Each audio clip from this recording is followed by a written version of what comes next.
as well. We heard Connor saying Fort Hays main kicker David Arriaga is not playing tonight, so it is the new kicker, Zane Hall. He played in last week's game versus Missouri Southern. He's got it all teed up here for Fort Hays State with the wind at his back.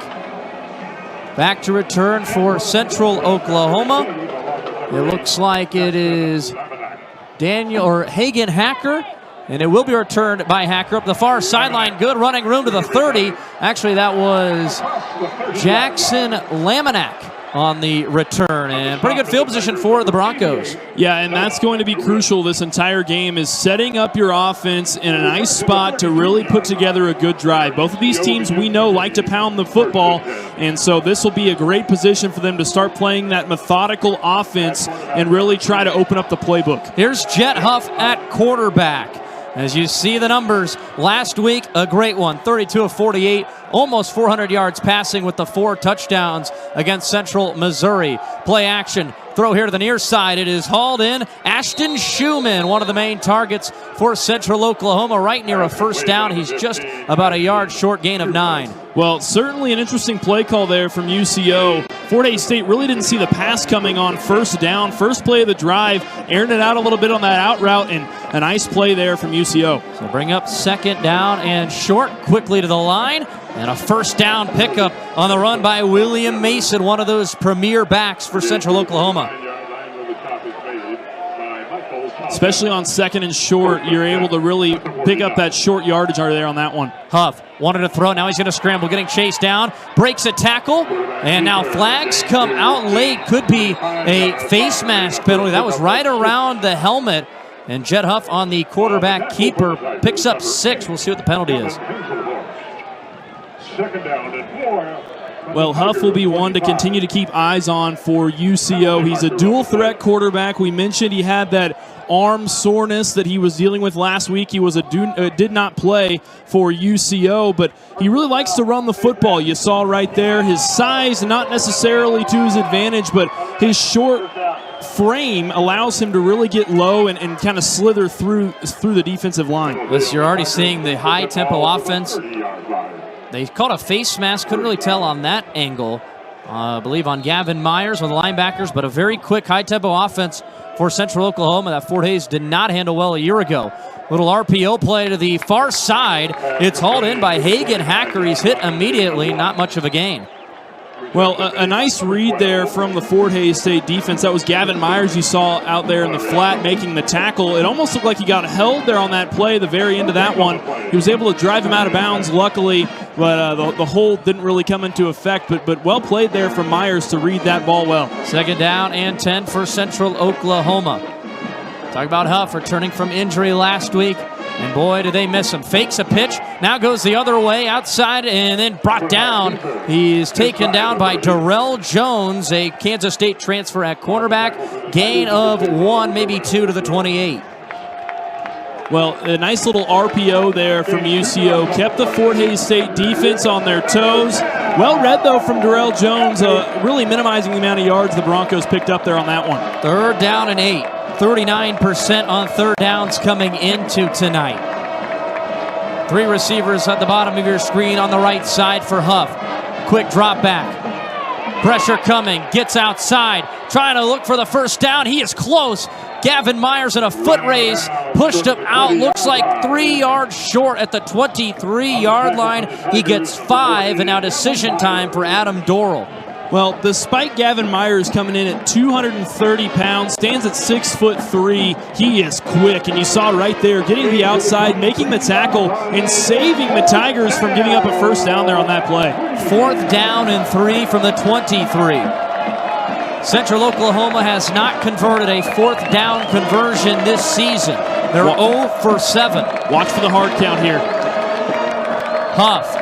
Tigers show blitz. Now he looks over to the sideline. 2 on the play clock. And now Central Oklahoma will have to burn a timeout. And we'll see now after that timeout if they bring on the kicking unit. Smart defense there from Fort Hays State. They recognize UCO's not a team to typically go for it on 4th down, especially with 3 yards to go to that first down marker. There was no sense in getting baited off sides there on that particular play. Nice job from Fort Hays State to be disciplined in order to stay on sides and avoid giving up a costly penalty that would have extended that drive. Well, for Central Oklahoma, we're already seeing how they can really dictate games on the offensive side. And really, beginning of the season when they had Huff, they were, firing on all cylinders. And then a couple games in between, they only scored 18 against, or 16 rather, against Northwest Missouri State in a game they didn't have them. But right back after injury a week ago, 34 points, and really could have won that game versus Central Missouri if it wasn't for a missed extra point. Yeah, and that's really where the competitiveness of the MIAA comes to show and comes to light. Games can come down to one-score games, even one-point games, with mixed extra points like that, and it really is a testament to how difficult and how competitive the MIAA really is. Now Huff, the 4,193 career passing yards coming into tonight. Second in program history also with career touchdown passes. Big 4th down and 3 right here for the Broncos. Looking to get a score on the opening drive. Huff looks here to the right, and it's incomplete. He threw it behind his receiver.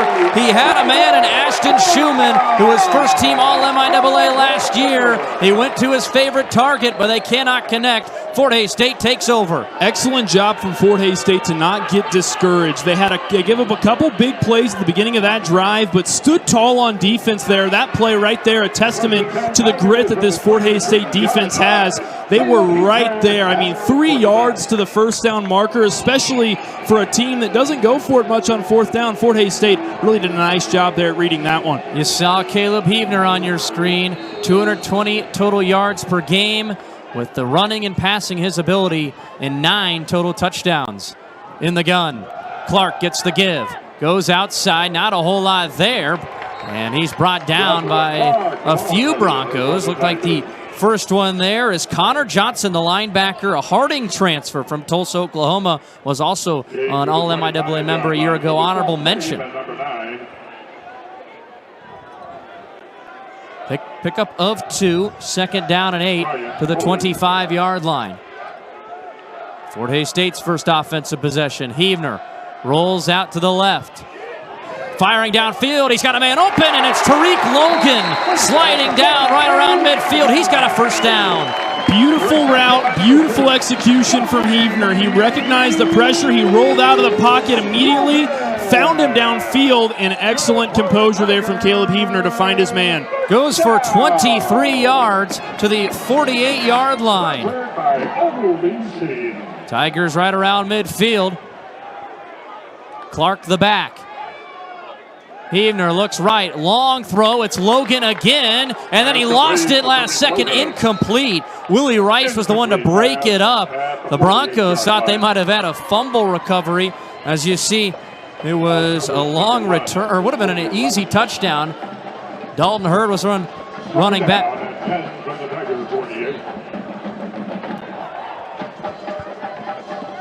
All at the 48, 2nd down and 10. Heavner in the shotgun again. Well, back to pass. Blitz comes for the Broncos. Picked up. Heavner now rolling to his right. Throws it downfield again, and Logan makes the catch, but he's well out of bounds. It'll bring up 3rd down and long for Fort Hays State. Well, this UCO defense so far has looked pretty nice. The secondary gave up that pass there from Heavner to really put the Tigers a little bit further down the field, but now it's looking like the secondary's really got their act together here on this set of downs. We talked about Ryan Allen, who's back for Fort Hays State after a week ago. He leads the Tigers in receiving. We'll see if that's one way that Caleb Heavner looks to here on this 3rd down and long. He's kind of been that main reliable target for him on these situations. 3rd down and 10 for Fort Hays State. Might be a free play. Broncos jumped. Heavner rolls out left. Gonna lob it down the field. One-on-one with Josh Clark. He hauls it in. What a grab. Another flag comes in, but Fort Hays State is in business right around the 20. Well, I thought for sure he didn't hold on to that one, but my goodness, what a catch from him. He got ripped down by his helmet almost, and a good flag there at the end of that play to recognize the contact, but he didn't even need it. He hauled that pass in like a pro. Well, he was a receiver at College of the Canyons in California before transferring to Fort Hays State, so he's got that ability to make catches.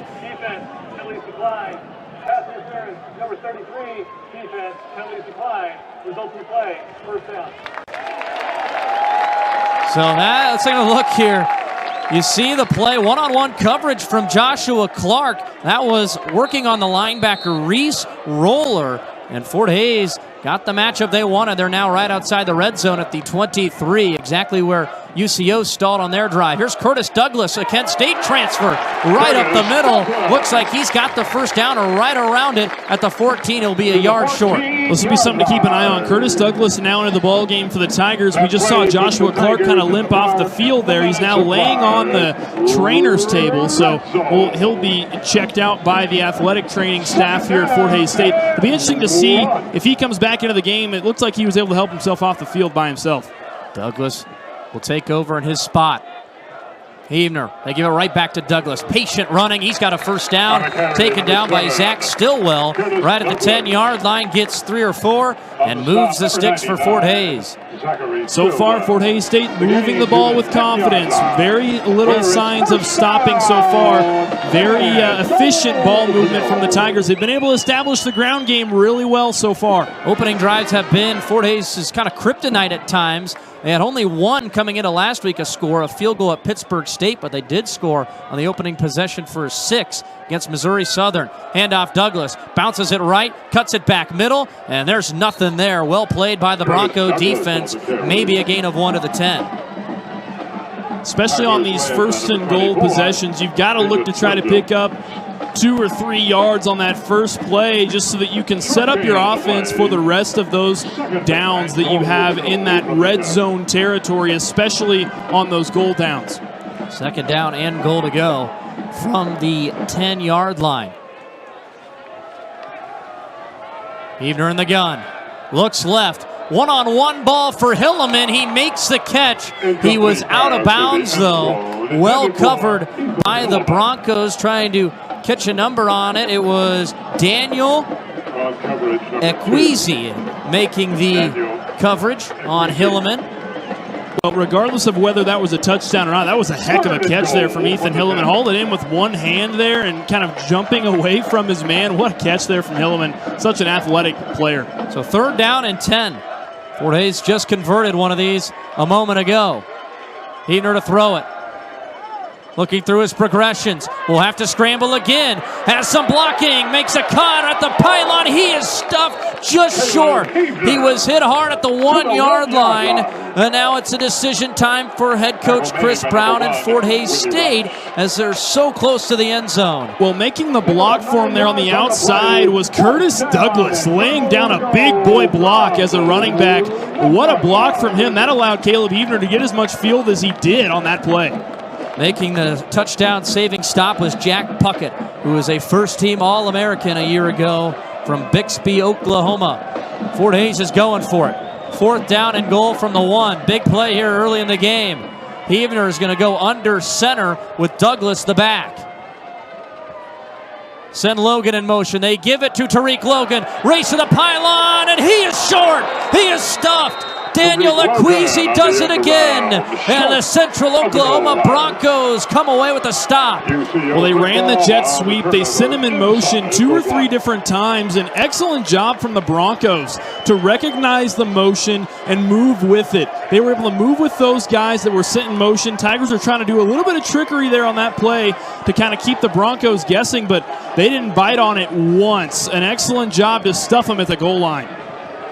Logan was trying to run to the edge, and Fort Hays has run that play a few times this season, trying to not just make the obvious call and run a run right up the middle with Curtis Douglas, trying to find or get the Broncos a little off their heels on the defensive side, and they don't bite. Here's Jet Huff again. They're just trying to quarterback sneak it up the middle to get some yardage back right at their own end zone, and Huff does a good job to get maybe 1 or 2 to bring up 2nd and 8. Well, even though head coach Chris Brown really wanted to score there for the Tigers, this isn't terrible field position to put the Broncos in. They are deep into their own end zone here, and the Tigers could force a really big stop here if they can stop the Broncos in the end zone. It's a handoff. Breaking free a little bit is Cottrell, and it's Jalen Cottrell. First time we've seen him tonight. He is not the starter, but he was an honorable mention All-American last year and a first-team All-MIAA member. Cottrell, 308 yards and 4 touchdowns. They really have that great duo with Mason and Cottrell. We'll see both of them a lot tonight. Huff in the shotgun. 3rd down and 4. Huff to pass, flags go, and we'll see the penalty. On the play. I think that might have been a false start. It looks like it is on the offense. That's going to really sting for the Broncos. They were just finally getting out of their own end zone, and now they're going to be right back to where they started. Yeah, they just got 5 on that run from Cottrell, and now they'll be moved 5 right back to where they just were. And those are the kind of penalties that can really be demoralizing for a team, especially after you make a nice play, pick up a nice amount of yards, and then have to go right back to where you came from. Really just is kind of self-defeating in a way. 3rd down and 7 from the 4. High snap. Huff gets it. Pressure off the edge. Throws down the field. Has a man open. It's a catch. Christian Valeriano. Looked like Keon Turner on the coverage. Got spun around. It's a pickup of 15. And it moves the sticks to the 19. Well, I'll tell you, the only way that play was possible was because of that throw from Jet Huff. He threw it to the outside of his receiver instead of the inside, which allowed him to haul the pass in instead of Keon Turner being there in coverage, because Turner really wasn't that far away from the receiver there on that play. 1st down. Huff pump fakes one way, now throws it. It's hauled in on a slant pattern. Javon Thomas there on the catch. He's got a 1st down to the 30. Well, the Broncos really dodged a bullet there. They were deep into their own end zone, almost gave up a safety, and now they're really moving with confidence. Hand off Mason. Mason gets to the edge, and then a good open field tackle by Michael Chavez, who was an All-MIAA Defensive Player of the Week last week for Fort Hays State after his great performance against Missouri Southern, pickup of 2. Seems like we're always saying Michael Chavez's name. He is always a man to watch on defense for the Tigers. 2nd and 8. Blitz comes from Fort Hays. Huff has a man wide open across the middle. It goes right through the hands of the tight end, Dominique Dunn, and then nearly intercepted by Jackson Calzo. I thought for sure Calzo was going to pick that one off. Sometimes those plays can just turn into freak accidents when the pass goes through the hands of a receiver, gets tipped up like that.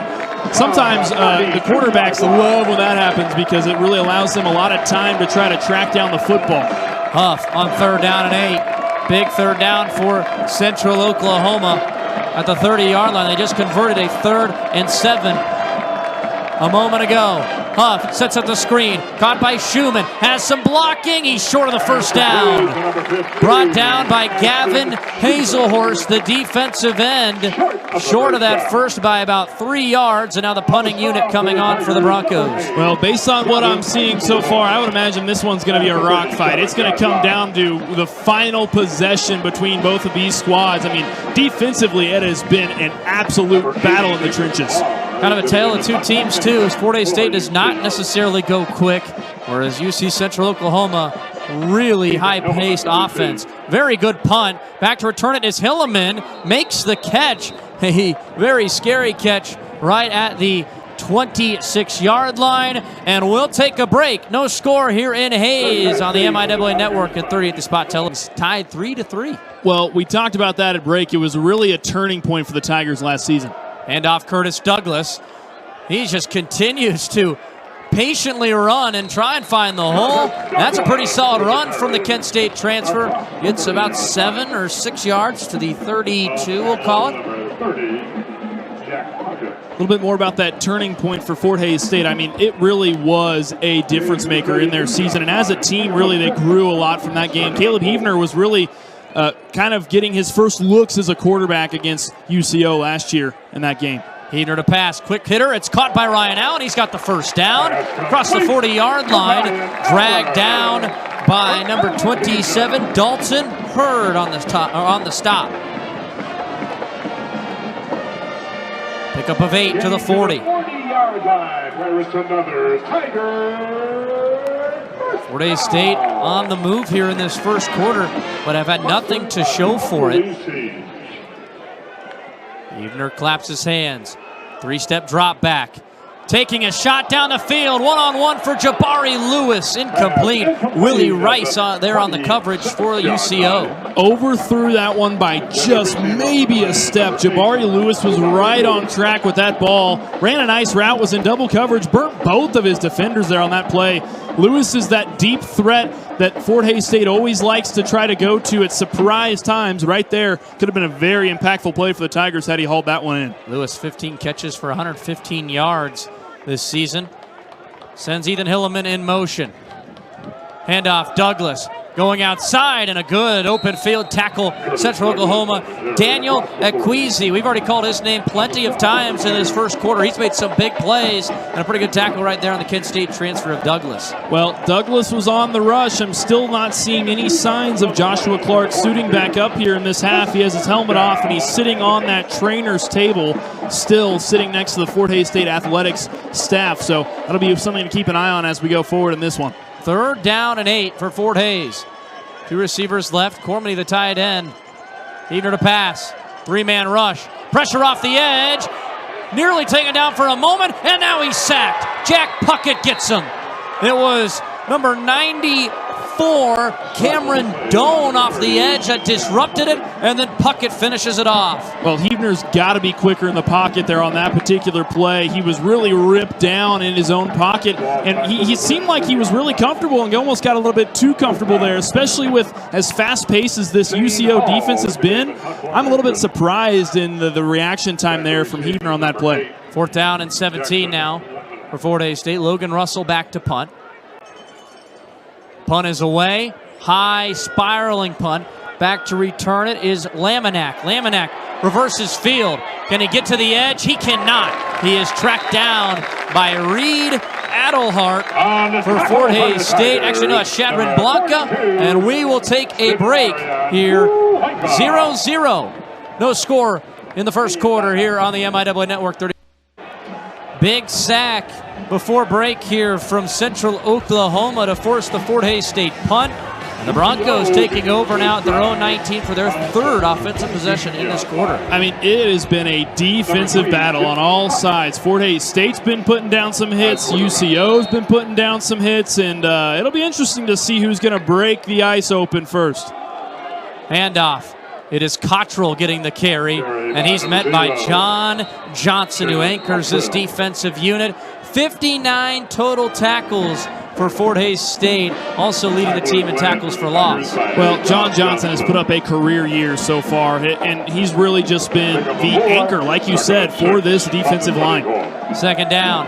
Huff, they're on the screen pass for Cottrell here to the near side. Johnson makes a tackle, a very good one at the 25-yard line, bring him down. He was the only one really in that area. Could have been really dangerous for Fort Hays State if he doesn't make that hit. I mean, even with the guy locked on his shoulder pads, he's still making tackles. John Johnson is just such a powerful athlete for this Tigers defense. It's a Central Oklahoma offense that had 617 yards a week ago. Pass across the middle, a hard hit, but a first down. Michael Chavez makes the big hit, but Ashton Schumann holds onto the ball. First down, Broncos to the 35. Well, those explosive hits over time can really start to wear on a football team. A nice play there from UCO, but Fort Hays State putting their jab right back at the Broncos on that one. 85 total yards for the Broncos. Here's a handoff. William Mason. Mason has a first down right up the middle, and the Broncos start to get that ground game established. Pickup of 10. 9th rushing attempt on the night for the Broncos. 44 rushing yards now for UCO. They've really done a nice job at establishing that ground game. Fort Hays State also has done a pretty decent job at establishing the ground game. So far, the Broncos are winning, though, in that rushing battle. The Mason leading that rushing attack with 462 yards, 7.2 yards per carry with 3 touchdowns as well. First down and 10, under a minute to go in this first quarter. Mason spins off of a tackle, and he's got the first down. What a move from William Mason, and the Broncos are in Tiger territory. Wow, what a move from Mason. I mean, really just a slippery guy coming off of that handoff there back in the pocket. And a nice job from him. The vision on that play was there, and that's exactly what the Broncos need to continue to move the chains down the field. First down and 10, and Central Oklahoma can, if they choose to, it looks like they will, run this into the quarter break and take over on the other side with the wind at their back this time. And that's what they're going to do. We are through one here in Hayes. It's been an exciting opening quarter. We are scoreless. Fort Hays State, Central Oklahoma. Jed Huff and company will hand it off William Mason. Mason runs right. He's wrapped up. Picks about half of what he needs to the 38-yard line. Tackled by Gavin Myers. Stop in the Tigers, number 40, Gavin Myers. Pick up a 5, brings up 2nd and 5 for Central Oklahoma. And that quick, high-paced offense already back to the line of scrimmage. Handoff, Mason. Mason makes a cut. Dragged down by John Johnson. The one to meet him. Picks up 2 yards, brings up a 3rd down and short for UCO. Well, Johnson just stopped him in his tracks there, wrapped him up with a bear hug and just held on to him, and he couldn't move. He was trying to pump his feet and couldn't go anywhere. I mean, it just is a testament to how strong Johnson is as a linebacker. 3rd down, and we'll call it 3 from the 32-yard line, or 37-yard line. This Bronco offense, 63 rush yards, 51 pass yards in this first half. Huff in the gun. He's got Cottrell lined up to his left. Huff looking to the right. It's incomplete. Right between the hands of Javon Thomas. The throw is a little bit behind him. Keon Turner there in coverage for Fort Hays State. Well, I think I can confidently say that Fort Hays State lucked out on that play because UCO had the read, they made the right throw, and just a drop pass there from UCO really might come back to bite them here, as they're going to have to really try to convert here on 4th down. Central Oklahoma, Huff to pass. Throws across the middle. It is incomplete. It was in and out of the hands of Ashton Schumann. He went to his favorite target, and it's knocked away. Michael Chavez there again for Fort Hays State. Michael Chavez putting on the seatbelt. My goodness, what a play from him on defense. It seems like I can't stop saying the guy's name, and boy, he is so fun to watch. Now 0 of 9 on the season. Central Oklahoma on 4th downs. First down and 10 for Fort Hays State. And Tigers will take over.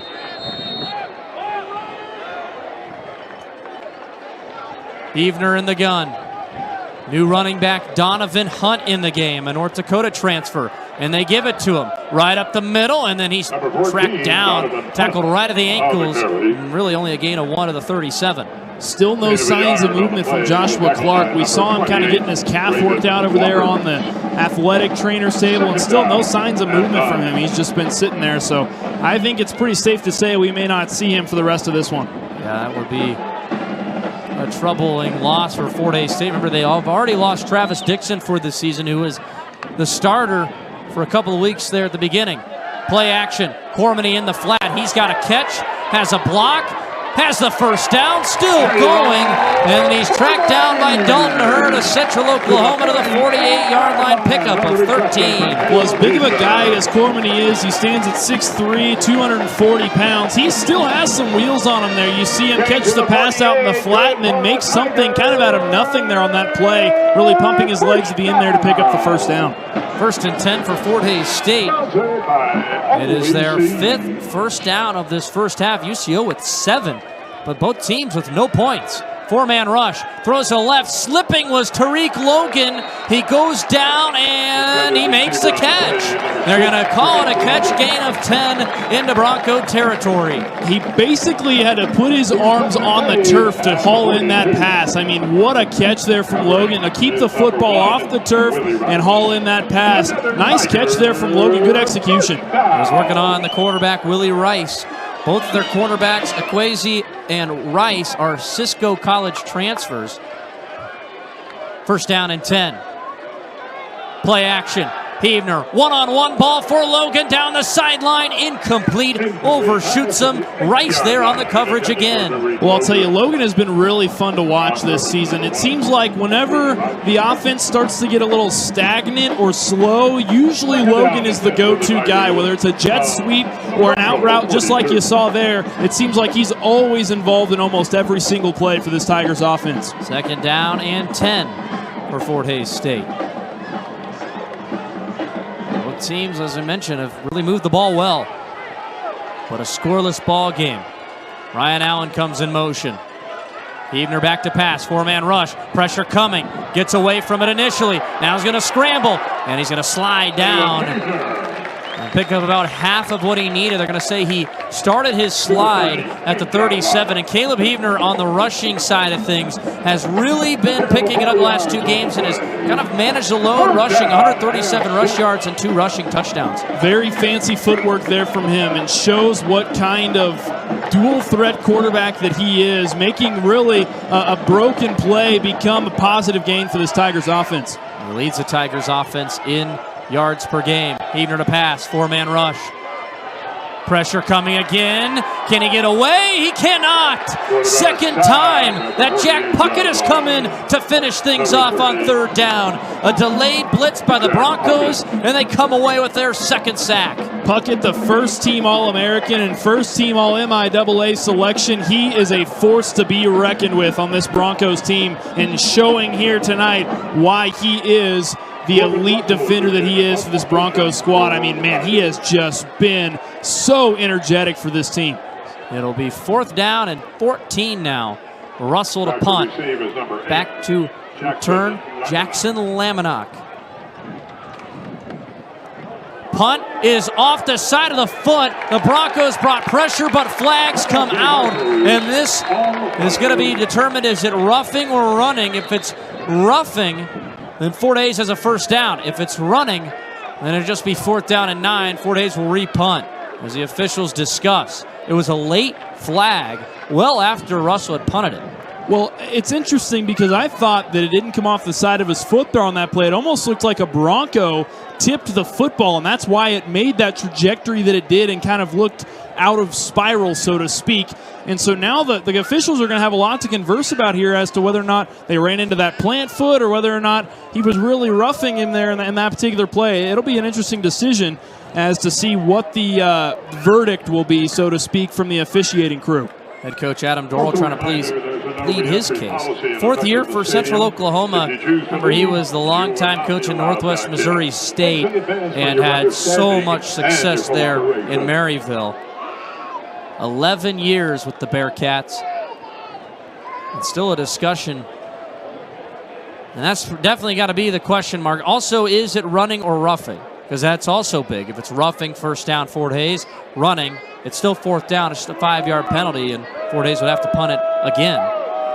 I feel like you see this happen so often in today's day and age in football, where you have those players that will be so quick off the snap, and you see here on this angle as to kind of where he tipped that football. Now the question is, where did he make contact with Russell? It almost looks like he ran into him before the punt even happened. And now the white hat is going to go talk to Coach Adam Dorrell. This is a big conversation. I mean, even if there is, the penalty gets wiped off, say it was tipped, great starting field position for the Broncos. They'd be right at around the 38-yard line in their own territory. It's hard to say what this is. I mean, this seems to be a pretty civil and calm conversation, so I'm not seeing really a whole lot of emotion coming from the Broncos head coach. So we'll see here in just a moment what the verdict is. Holding kicking team, running into the kicker, return team. The penalties will offset. Replay worked out. So after all that, they have offsetting penalties, and we will redo the punt. So they say that it was running and not roughing. As you see the slow-mo here. And there were plenty of Broncos. Now, Fort Hays had a punt blocked to end the game. It was a weird kind of call, kind of the leverage call for Missouri Southern, that the penalty wiped off the punt. Fort Hays was able to kneel down the rest of the game. But if that punt would have been blocked, the Tigers would have had to play defense up 7 with about a minute left in that game versus Missouri Southern. So Central Oklahoma does come after this one again. Low line drive. It is fair caught by Laminack at the 14-yard line. And that's where the Broncos will have it when we come back. Still no score here on the MIAA Network and 30 at the Spot Television. Hero shots are whoever's making like the best play on the field right now, or court, depending on what you're doing. You pretty much get told who's like top players on the other team, and you kind of know what our top players are, so you get to start looking for hero shots on them, focusing up if they're warming up, so commentators can speak about them a little bit.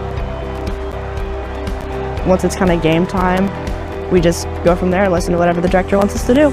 Both sides, but nothing to show for it. A lot of stalled out drives. Yeah, and it seems like when one team starts to pick up some momentum, it just seems like the wind all of a sudden is taken out of their sails. There's William Mason on the cutback. It's about the 20, picks up 6. And now 2nd down and 4 for the Broncos. That duo in the backfield with William Mason and Jalen Cottrell has shown what they can do in this first half. Huff wants to take a shot down the field, overshoots his man. It was Hagen Hacker, the intended target. Flags come in, though, in the secondary at the 35-yard line. And this one's going to be on Fort Hays State. Here's another look at the one-on-one ball. Both quarterbacks have really aired it out on the one-on-one plays. But a holding call from that Fort Hays State secondary will push the Broncos to the 30-yard line. Well, I saw quite a bit of frustration out of the receiver, Ashton Schumann, who was making a route really, pretty much right in that slot receiver position, and I think he was the one who got held there on that play. 1st and 10 Broncos. Huff, play fake, rolls out right, throws it underneath. Dominique Dunn makes the catch, spins off of a tackle, and gets pretty close to the first down. Brought down to the 36-yard line.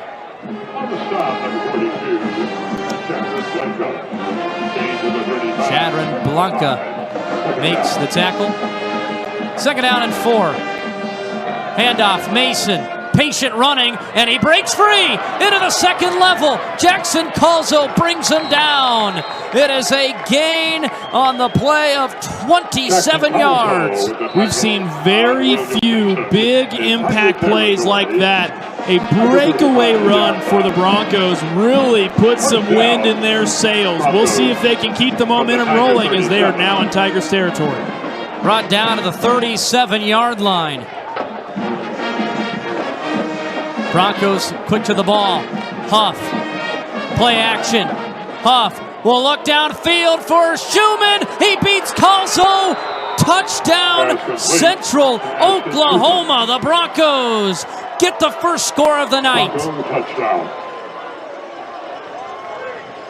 Wow. I mean, talk about a momentum change just like that. The snap of a finger. And all of a sudden, the Broncos flip the switch. 2 back-to-back big impact plays for the Broncos that result in a score, the first one of the night for both teams. Calzo got burnt on that same exact route a week ago for a touchdown at Missouri Southern, and Central Oklahoma has been watching film. They go right at him, and now Joseph Kim, the extra point, is up and through, and it's 7-0. UCO, they score first tonight. Yeah, and it seemed like it was just a matter of time before someone found the end zone right there. Calzo connecting with his go-to man. As you said, UCO studied the film. They watched it all through the week and was able to connect there on that one. A big-time play from Jet Huff, excuse me. And that's back-to-back big plays for Central Oklahoma. And that's kind of what we hadn't seen really in this game. A lot of dink and dunks from both sides. Fort Hays did have one big play to Clark, you could call it. But that time, back-to-back 20-plus yard plays for Central Oklahoma, and they get the first score here.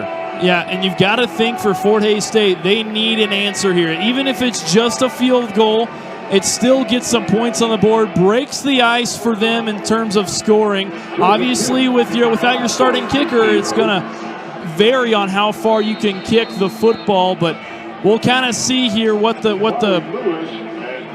mood and how aggressive the Tigers will be here on this drive. Kim teed up, Tariq Logan and Jabari Lewis to return, and Kim with the wind at his back bombs it out the back of the end zone. And 8:53 to go in this first half. Fort Hays State will take over at their own 25-yard line, and still with no Joshua Clark, and that's a big thing right now that Fort Hays is having to deal with.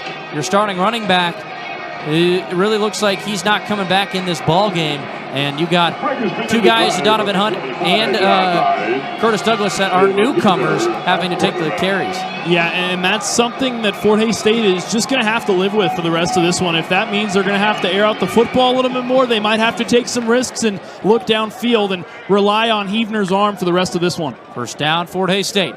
Heavner to pass. Pressure off the edge. Rolling out to his right. Looking for somebody, has to toss this one away. Nobody open downfield. And that's been kind of the story all year long for Fort Hays State in their passing game. Nobody open for Heavner to throw it, and he's just scrambling around. Incomplete, second down. Well, I thought Fort Hays State was really starting to turn a page in terms of trying to find those open guys down the field, but right there, like you said, it just seems like it's been a reoccurring theme all season long for Fort Hays State. They have not been able to get open in terms of the receiving corps. Second down and 10. Heavner with Douglas in the backfield. It goes to Douglas, dancing around, finds a crease, into the second level, gets a block to midfield in Bronco territory. He's dragged down, but this one's coming back. Either a wall or a block in the back by Ethan Hilleman. Big play is going to be called back here. Fort Hays State finally got their big one, and now the call. Then Hillman is absolutely furious with himself, and I think with the call as a whole. He's just throwing his arms around. He can't believe it, and he's trying to plead his case here to the official, but I don't think that's going to do much for him, as it seems like this officiating crew is pretty set on their ruling here. A play that would have been at least a 30-plus yard play on the run from Douglas. Holding. Second down. Holding call on Hilleman. Take another look. What a run from Douglas. Hilleman right there on the hold. It was Daniel Acquisi who stopped Fort Hays State from scoring on their opening possession with a great tackle at the 1-yard line.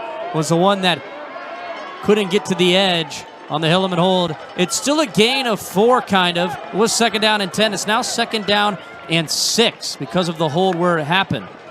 Heavner to pass. Blitz comes from the Broncos. And it is picked up for the moment by Heavner. Now he can scramble.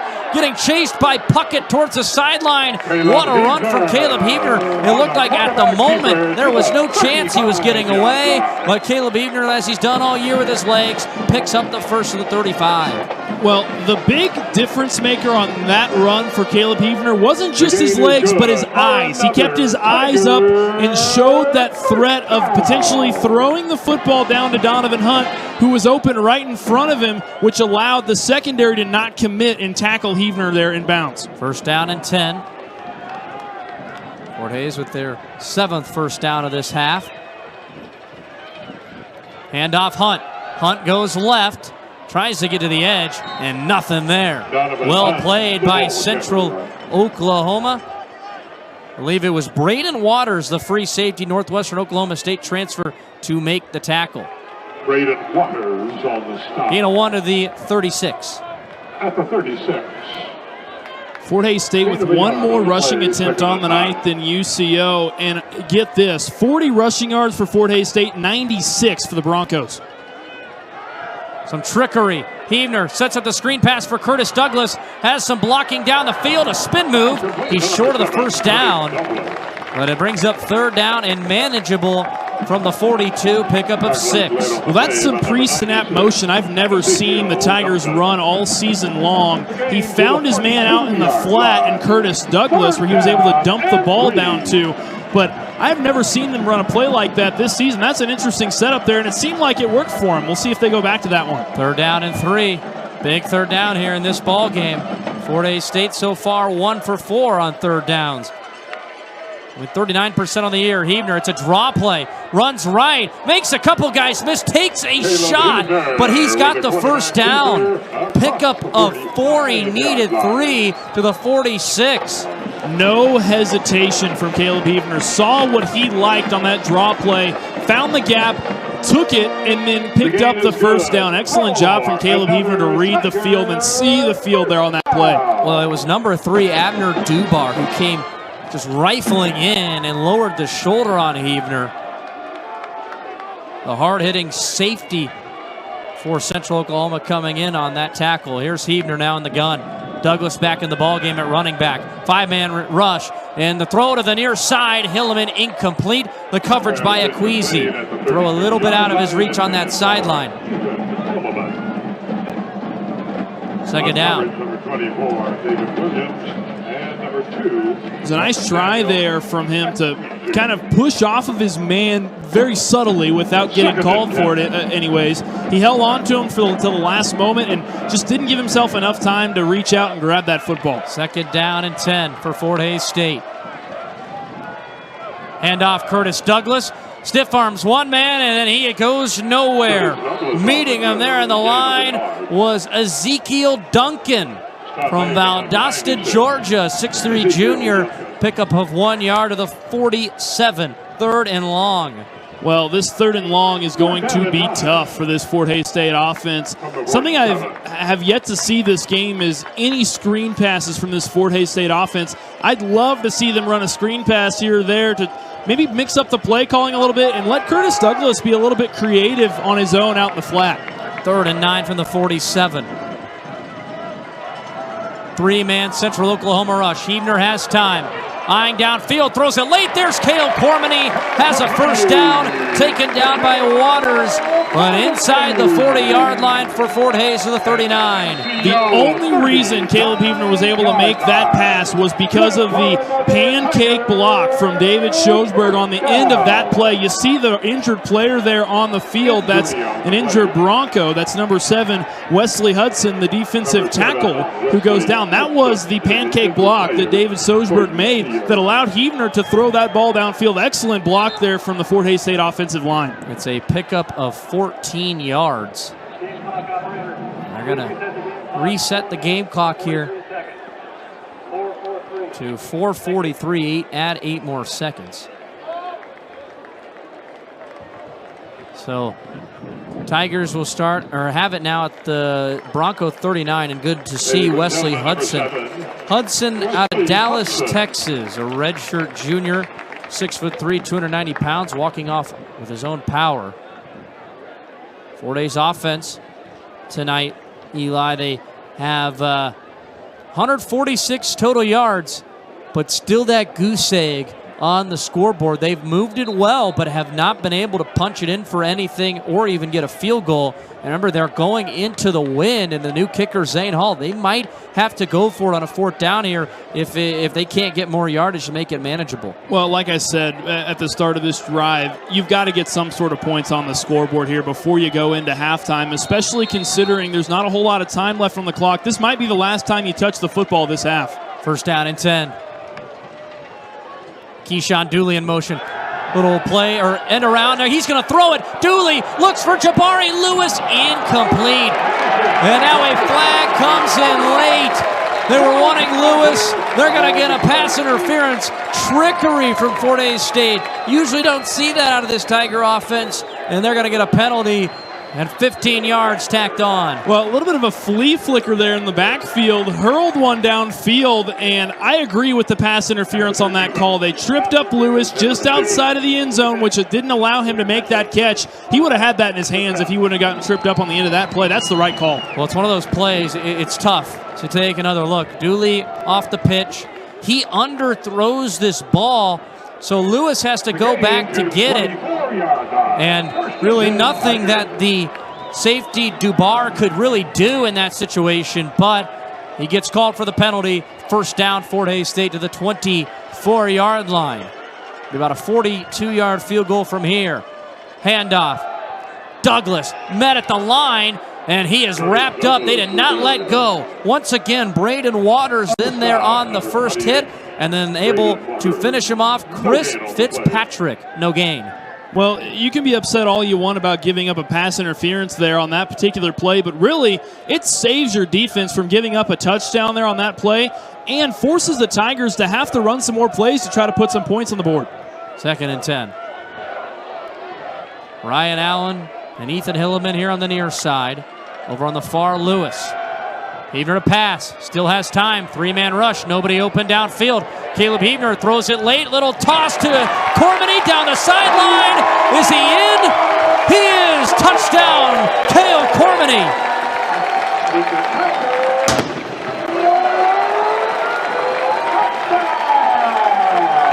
Caleb Heavner loves his security blanket and Cale Cormany. We've been saying it all season long, and this right here is exactly why Heavner connects with Cormany so many times. Cormany doesn't give up on a play. Even if Heavner's all the way outside of the pocket, you saw him there on the sideline, still finding his man downfield, connecting with Cormany. Cormany reaching it out at the pylon to punch it in for 6 for the Tigers. Kason Bird, he was the one, number 13, that bit on the Heavner scramble, the extra point, which all of these are going to be important for Fort Hays State, is good from Zane Hall. The rollout from Caleb Heavner. And like I was saying, there is Hall, or excuse me, Kason Bird went for the run, and then the security blanket, like you mentioned, Eli, right there. And Corman out injured Bronco. It is Lemuel Gordon. And Connor Adams on the sideline letting us know that he just got landed on. And, you know, in those extra points, field goals, a lot of big bodies when there's blocking. And looks like they're stretching out that left knee of his, the Central Oklahoma training staff.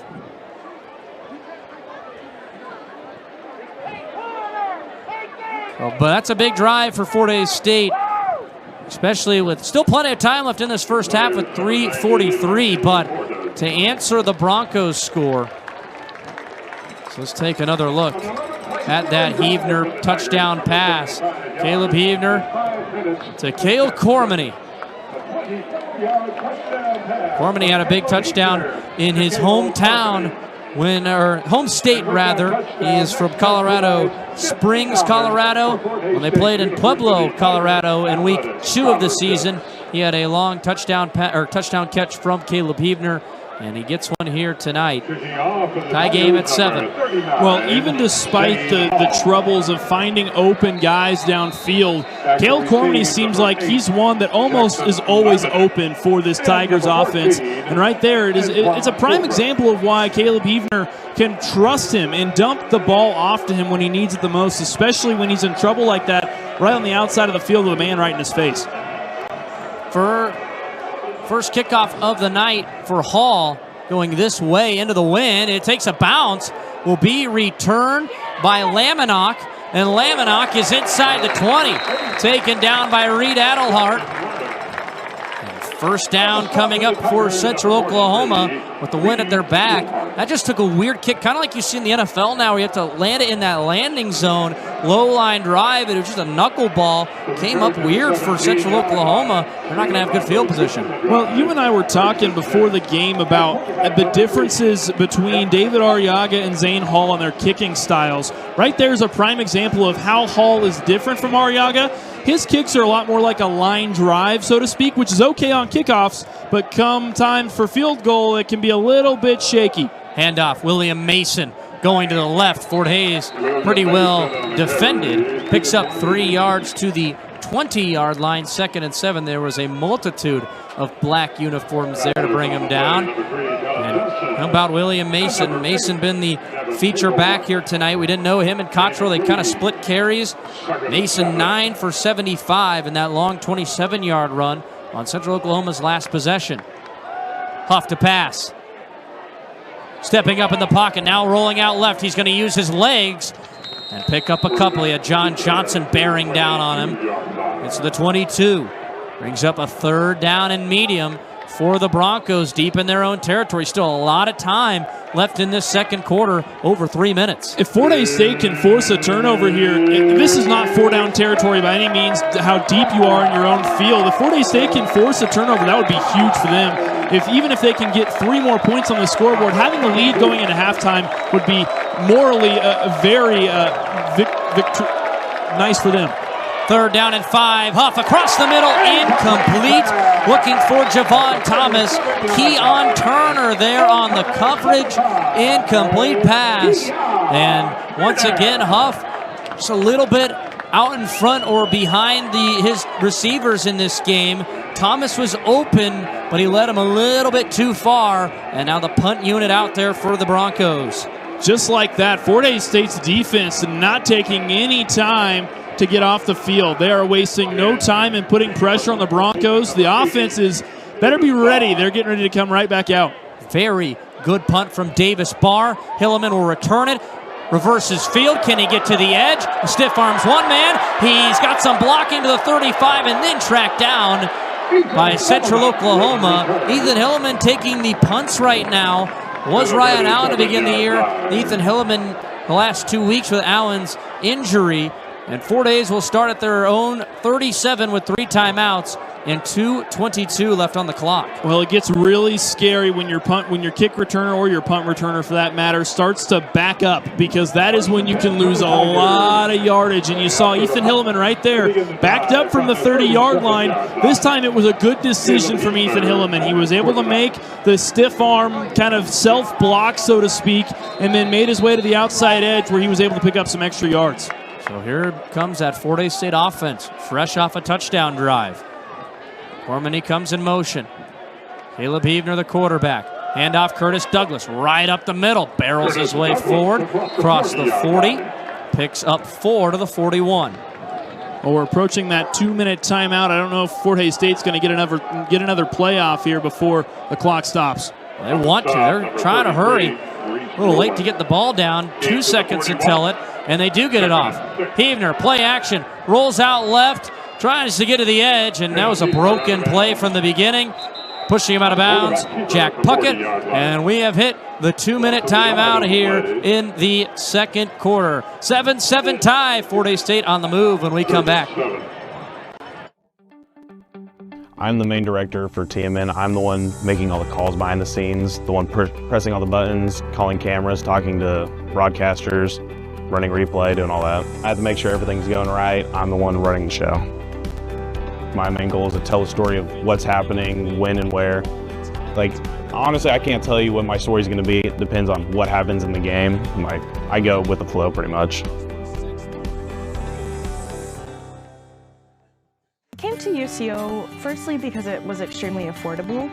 UCO is a very welcoming environment. They have hundreds of different clubs on campus that you can join. I chose to be a musical theater major because it offers a diverse range of career options. My professors set me up for success, and I feel very empowered to go out into the workforce and be a positive representation of UCO.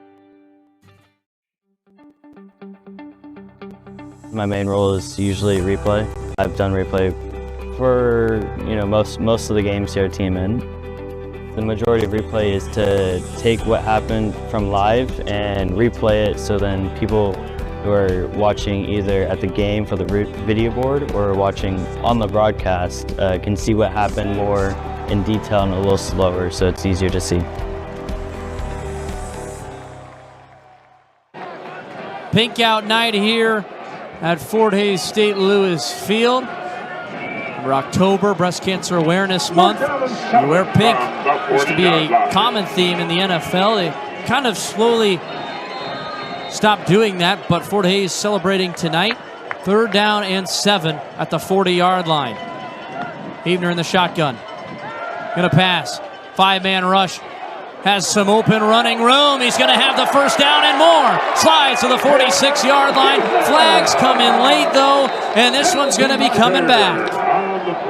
Well, I think they're going to get Cale Cormany on the flag. I don't know what they're going to call, because in my eyes, I didn't see anything there from Cale Cormany, but he was the closest one to that play, right around where that flag came out at. Absolutely. That's who it's going to be on. He's trying to plead his case, but it'll be a hold. Fourth penalty of this first half for Fort Hays State. And some of them have been costly. They had a big penalty.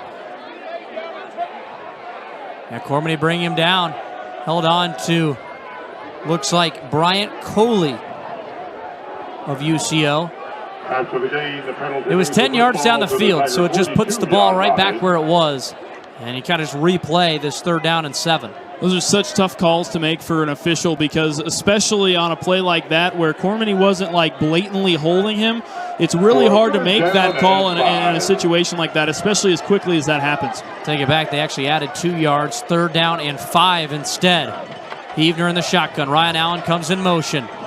Handoff Douglas, right up the gut, barrels his way forward, has a first down. Man, that's kind of a gutsy play call right there on 3rd and 5 to just go inside zone up the middle.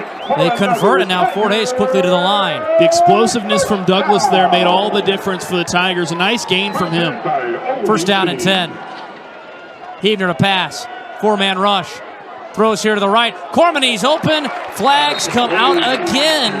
And this might be pass interference downfield. And it is. It was a pick play designed for Cormany. Fort Hays State's going to be going backwards once again. That's tough for the Tigers, who are moving. It was on Cormany, so it was a push-off. That's 2 penalties now on Cale Cormany on this drive. Well, especially from a vet like Cale Cormany, you don't expect to see as many penalties as we've seen so far from Cormany in this one, but he's just got to keep his mental strong in something like that, especially you can't beat yourself up, especially when you're playing well. You've got Fort Hays State's only touchdown on the night. Look at the goods, analyze the bad, but you got to have, in the words of Ted Lasso, be a goldfish. That's what you got to do here in a situation like that. Cale Cormany's got to move on and make that next play. So it's a 15-yard penalty. Brings up 1st and 25, back to the Tiger 34. Heavner, 3-man Bronco rush. Dishes it underneath for Curtis Douglas. There's a ton of Bronco uniforms right there to bring him down. Connor Johnson, who leads the team in tackles with 30 coming in, makes the stop, no gain. That's one of the first screen plays we've seen from Fort Hays State. They've got a lot of field to make up now. I'm wondering if they're going to air it out here pretty soon. A minute remaining in the first half. Heavner to pass. Once again, dishes it underneath. Once again, Ryan Allen. It's a nice chunk back, but they're still going to have a 3rd and a mile. This is the 42, gain of 8. Bring up 3rd and 17. It does stop the clock, which honestly for Fort Hays, that might have hurt them a little bit, because they, at this point in this 3rd and long, you're kind of thinking maybe punt situation. And want to force another Bronco timeout, because they, as they've done so much this year, been able to drive down the field with ease at times. 3rd and 17. 3 receivers right, 1 to the left. Curtis Douglas the back. Broncos show blitz. They bring 4. Heavner has to throw it into the turf. It was a screen pass set up for Curtis Douglas, and the Broncos get the stop. And it stops the clock as well at 47 seconds. So not only did Fort Hays State not have UCO burn any timeouts, they're going to get the ball back with plenty of time. Yeah, I mean, you've got 47 seconds left on the clock. You certainly have a lot of opportunities to potentially put some points up on the board. Even if it's just a field goal, you've got the wind to your back, so that range automatically just becomes even further now for the Broncos. Russell's punt, wobbly one, takes a bounce, goes sideways, and is going to be downed at the 31-yard line. Not a good punt from Russell. Only 28 yards. And Central Oklahoma is kind of in business here. They have it in pretty good field position at the 31 with 38 seconds remaining and those 2 timeouts. Yeah, those 2 timeouts in your pocket really are pretty nice to have, especially this late in the half. It allows you to try and pick up that extra little edge over the other team there right before halftime. Picking up the lead here going into the locker room would be really a big victory for this UCO team, especially with as close this one has been. Huff to pass. Quick out route caught by the tight end, Dominique Dunn, working on Gavin Myers. It's about 6 yards to the 38 and stops the clock getting out of bounds. Huff can really go anywhere with the football. Doesn't have to just go to the sidelines. They put him at the 37, gain of 5. High snap. Huff. 3-man rush. Ball is batted down to the line of scrimmage. Parrish Terry, who is back from injury. He got hurt in the Missouri Western game 2 weeks ago. And Parrish Terry, his big 6'6" frame, knocks it down. 3rd and 4 coming up. Parrish Terry, a third-team All-MIAA selection in 2023, and he has been such an integral piece to this Fort Hays State defensive line this year. 3rd and 4. Huff will hand it off to Cottrell, trying to surprise the Tigers. He dives forward and does not get the first. He is short with 23 seconds left. Clock is ticking. Does Fort Hays burn a timeout? Or is Central Oklahoma going to try and go for it? It's 4th and about 2 yards to the 39. Be sure a gutsy call, but I think the Broncos, they don't have to run a play. And we will go to the halftime locker room in a 7-7 tie. Wow, talk about a crazy first half, Garrett. I mean, this one was energetic from the start, and it is going to be a rock fight in the second half. Absolutely. Tie ball game here at Lewis Field as both teams go to the locker rooms. 7-7, back and forth. Should be a fun second half. Stay tuned. We've got a lot of halftime coverage here on the MIAA Game of the Week. 7-7 tie at the break. You don't expect to see penalties out of a guy like Cale Cormany, who's very well vetted, very experienced in the MIAA. Certainly not his first time around the block. And Central Oklahoma only 2 of 7 on third downs in this game. They really struggled at times to move the football after getting themselves in decent third down yardage. Well, only 2 for 7 on third down and 0 of 2 on fourth down. You mentioned at the very first time they went for it on fourth down, UCO has yet to convert on fourth down this season. I mean, that is incredible that they have yet to have that stroke of luck, so to speak, in their favor. 0 for 9 on the year. High end over end kick into that wind. Jabari Lewis with the fair catch. Fort Hays State has it starting at their own 25. Both teams put together 1 touchdown drive in that first half, but that is not to say that it wasn't an exciting first half. I mean, seemed like the ball was changing hands every time you blinked, and UCO has such a fast tempo offense, and Fort Hays State, on the other hand, really likes to play slow and methodical. UCO is such a hurry-up team. Every time they get to the line, they're trying to catch their opponent off guard, and it really made for an interesting difference in tempos throughout the first half. First play of the second half. Ryan Allen comes in motion, left to right. Heavner to pass. 3-man rush. Rolls out to his right and just dishes it incomplete. Nobody open downfield. Well covered by Central Oklahoma. 2nd down and 10. Coach Adam Dorrell throughout the week said if you're going to win at Fort Hays, you have to be very good at executing what you need to do. It's a very tough Tiger team, what Adam Dorrell said. And so far, the Broncos are sticking around here on the road. Heavner sends Tariq Logan in motion. Play action. Heavner throws. Jabari Lewis makes the catch, has the first down. Hit backwards for a second, but he still has it. Gain of 11 to the 36. Nice job from Lewis to secure the ball before he started running. Sometimes receivers will start moving their body before they catch the football. Jabari Lewis was a little bit tempted there for just a moment to do so, but on that one, he held on to the football and then decided to make his move. First down and 10. Fort Hays State moving the chains now for the 12th time in this ball game. Make it 13th time. Handoff, Douglas bounces it outside, has another first down, brought down by Braden Waters right in front of that Central Oklahoma sideline. And Curtis Douglas getting a lot of carries. Talking about Joshua Clark, he got carted off during the halftime and will not return in this ball game. So Douglas and Donovan Hunt are going to be the backs. Yeah, a big thank you to Connor Adams for letting us know on that. We were busy doing all of our halftime stuff. We didn't even get to catch that. So a big thank you to Connor for pointing that out to us. And that's a big loss for this Fort Hays State offense, considering how productive he's been for the Tigers this season. First and 10. Heaver to throw it. Four-man rush. Rolls out left. Sprinting to the edge, gets out of bounds, tippy-toes the sideline, got pretty close. Pretty good gain on the play to the 45-yard line. Picks up 8 yards. Second down and 2 coming up. Well, I think we need some smooth criminal playing in the background with Heavner kind of tippy-toeing Michael Jackson-esque style there on the sideline. Excellent pickup for Caleb Heavner. Made something out of nothing on that play.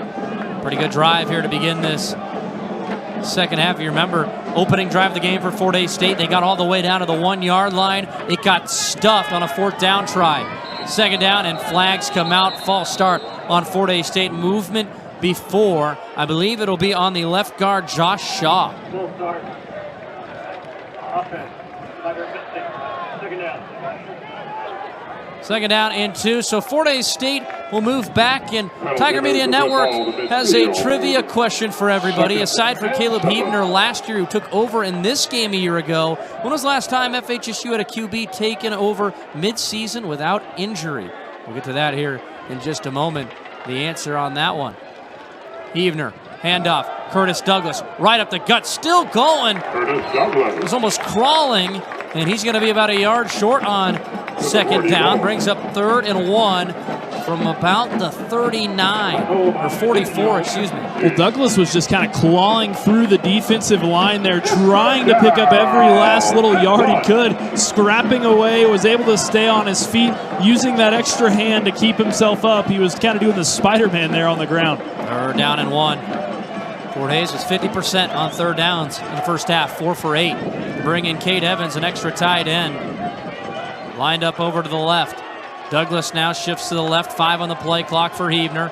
Heavner fakes a handoff, now runs to the left, behind blocking, picks up the first down. At least from that spot it looks like it, and he does. Has it to the 41-yard line. So to answer that trivia question that we just put up, last time a quarterback took over mid-season without injury for Fort Hays State, 2018, where Chance Fuller took over for Jacob Mazzara, and the year the Tigers made the playoffs in 2018. And well, the relevance of that one, Eli, because of Caleb Heavner taking over for Central Oklahoma last year.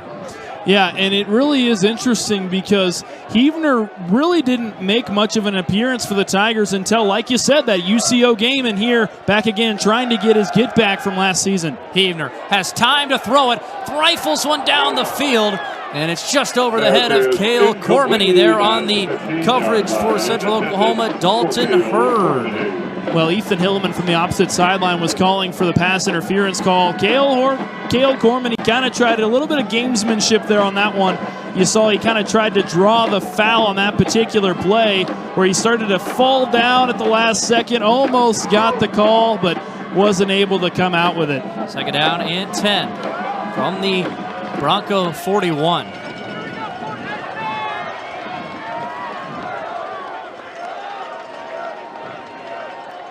Play action. Heavner. Pressure coming. Heavner tries to get back to the line, but he does not. Wesley Hudson, the defensive tackle, and Central Oklahoma multiple times in this game has completely disrupted the passing game. Yeah, and there really wasn't very many options downfield. I saw 2 receivers on that play, so very minimal package in the receiving core for the Tigers. Didn't really open up very many options for Heavner, especially off play action on that play. 3rd and 11 now. Tigers backed up for the 42. A promising drive, but they've gone backwards. Heavner to pass. Rolls out to the left. Flag's coming. Heavner throws across his body, and it's dropped by Jabari Lewis. He was open. He burnt his man and heard. Flags are in, but more than likely, UCO will decline this penalty now because it'll be 4th and 11. I don't think whether he caught that football would have mattered or not, because I'm pretty sure there's going to be a block in the back here on the offensive line. I saw on the very end of that play, Heavner was just basically tiptoed away from a tackle, all because of that illegal use of hands there on the offensive line. Heavner throwing off the, rolling on the other side of his body. And Jabari Lewis very frustrated with himself. Could not haul it in. But they would have had another chance at least if he would have been able to bring that in. Penalties have just killed Fort Hays State in this ball game. Logan Russell to punt. Back to return. Laminock. Russell trying to pin him deep. Spiraling punt. It is fair caught at the 11-yard line. It will be a 31-yard punt. And we'll take a drive, and then all of a sudden penalties got the best of them. We saw that a lot in the first half of play, and it seems like same story here in the second half. Huff, high snap. Hands it off, William Mason. Mason makes a cut into the second level. Breaks a tackle, still going to the 30-yard line and dragging Tigers. It's a gain of 26 yards for the UCO running back, William Mason. Well, it seemed like nobody could pull him down there on that play. He was just untouchable. Quick to the line come the Broncos. They'll feed him again. Why not? Mason spins off of one tackle and then brought down by Michael Pauley. On the stop for the Tigers, number 37. Mason with a big run. He's done that a few times. Had a carry for 27 in the first half, and then this one that went for 25. That 27-yard run in that first half is what set up that touchdown for the Broncos. We'll see if his explosiveness continues to be a factor here in the second half. 2nd down and 7. Huff sends Mason out in motion. Actually, that is a different running back. Huff rolling out. Throws late, back shoulder throw. What a catch, Javon Thomas. Thomas makes the grab in Fort Hays State territory with the first down. It's a gain of 22 yards. Well, it wasn't even like the Tigers were caught off guard. There were 2 Tigers that took down the receiver on that play, but just excellent read there from Jet Huff. Hand off to Dev Matthews, the 3rd running back for Central Oklahoma. He stumbles forward to the 40 to get 3. And vintage Central Oklahoma drive right now, looking like just quick tempo. They get the one big rush, then they get a big pass, and here come the Broncos. 2nd down and 7. Huff, play fake. Steps up, he's going down. Brought down by Kaysen Dietz, the first one to meet him. Well, and who else was involved in that tackle? No other than John Johnson. Those two, kind of a dynamic duo for the Tigers on the defensive line, making their presence felt and letting Jet Huff know, hey, we didn't go anywhere. We're still here. We're still coming at you. And that sets up a long 3rd down for the Broncos, a crucial one at that. And that has been the struggle for Central Oklahoma in this game. 2 for 7 on the night. Huff to throw it. Steps up in the pocket, getting chased. He fumbles the football. It is loose. It landed on for the moment by Fort Hays State. It looks like they've got it, and they do. Or was he out of bounds? We'll see the call. Did they keep their feet in bounds? Gavin Hazelhorse was the one, and now a flag comes out late. I think this is going to be unsportsmanlike conduct on the Tigers. They threw the football up in the air after they recovered the fumble, and I understand there's a lot of excitement there on the end of that play, and you beg to differ as to whether or not that's unsportsmanlike conduct or not, but you understand you can't let your emotions get the best of you in a situation like that, because ultimately it might come back to hurt you here. Even if you do recover the fumble here, you're still going to start the drive further back than what you were expecting. Well, the thing is right there, you see 7 Parrish Terry. He went in to get it first. He didn't grab it. But if he was even touching the football with his foot on the sideline. The ruling on the field was that prior to the recovery, the defense was out of bounds and touched the ball. And that's exactly what it is. Fourth down for UCO. After the play,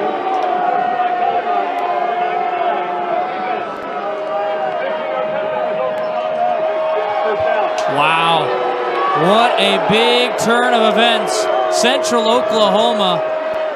Gavin Azehorst might have gotten away with a face mask right there as well. Fort Hays was on the sideline and Williams recovered. And you'll see he throws the football up in the air. And it's going to be a first down, Central Oklahoma. Fort Hays State now on the game with their 7th penalty of the ball game. And they are just beating themselves. Central Oak was going to at worst have to punt there. And now the Broncos are in business here at the 37 and a fresh set of downs. You've just got to be smarter than that. If you're Fort Hays State, you know better in a circumstance like that. It doesn't matter whether it's a fumble recovery or a sack. You've got to treat a play like you've done it before. Can they bounce back from that now? William Mason pushes it outside, tracked down by Gavin Myers. Inside the 35 to the 34, pickup of 3. Fort Hays defense pretty good against the rush. 140.5 rush yards per game giving up. Handoff Mason. Mason is hit initially at the line. Parrish Terry brings him down. Loss of a yard to the 35. And now third down once again for the Broncos. Parrish Terry met him right at the line. I mean, lowered the hit stick and let him have it. I mean, what a tackle from Parrish Terry, letting him know, I'm here and you're not going anywhere. Big tackle from him. 3rd and 8 from the 35-yard line. Huff. Across the middle, incomplete. He throws it right to his receiver, Thomas, and he wasn't looking. And now, will Central Oklahoma keep the offense on the field? I think they might. And it's looking like they will. They have the wind in their face. I mean, it shouldn't matter where you're at on the field or where you're at when you're running around. You've always got to be ready to catch the football. I mean, that pass was right at his kneecaps. That couldn't have been any better of a throw, especially based on the coverage that he had. That should have been a first down for the Broncos. 0 for 9 on the season for Central Oklahoma on 4th. 0 for 2 on the game. Cross the middle, it's caught! First time this season. Dominique Dunn on a rifle from Jed Huff. To the 16-yard line, they go for 19. Well, I'm sure the mindset there for UCO and head coach Adam Dorrell is you're going to get one eventually. I mean, eventually. If surely one of them is going to go your way, that time 4th and long, and they convert. Inside the red zone are the Broncos. First time in this game they've been in the red area. Play action. Huff rolls right, makes a miss, and then is tracked down by Kaysen Dietz inside the 15 to the 14. Gain of 2 yards for Jed Huff.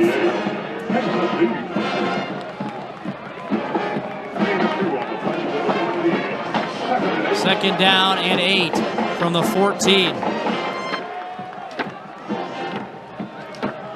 Jed Huff, the junior quarterback from College Station, Texas, the transfer from Houston, making his name known here tonight, if he wasn't already. Long throw, hauled in. There was no Tiger even near Hagen Hacker, who makes the catch to the 5-yard line. I don't know how he got wide open, but it is a first down, gain of 9. Shouldn't matter whether you're in a zone or a man coverage. I don't know how that happens. You're absolutely right. I mean, there was not a single guy anywhere near him.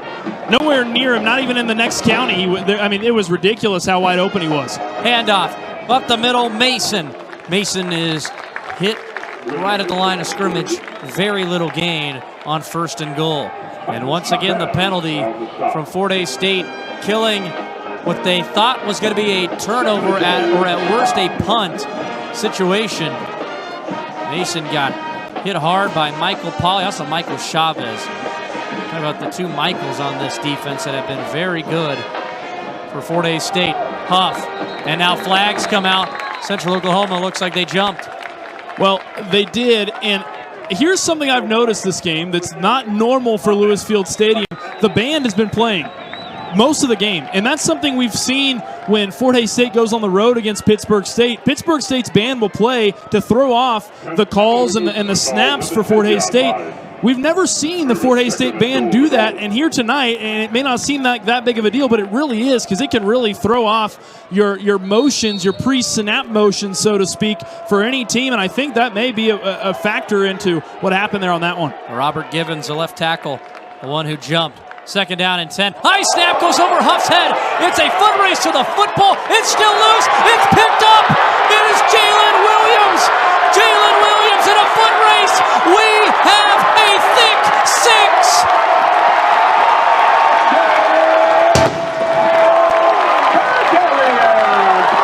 Get you some, big man. Oh, my goodness. What a way to change the momentum for the Tigers. It was Tardarian Partee, actually. They both have that pink undershirt. Partee gets the score.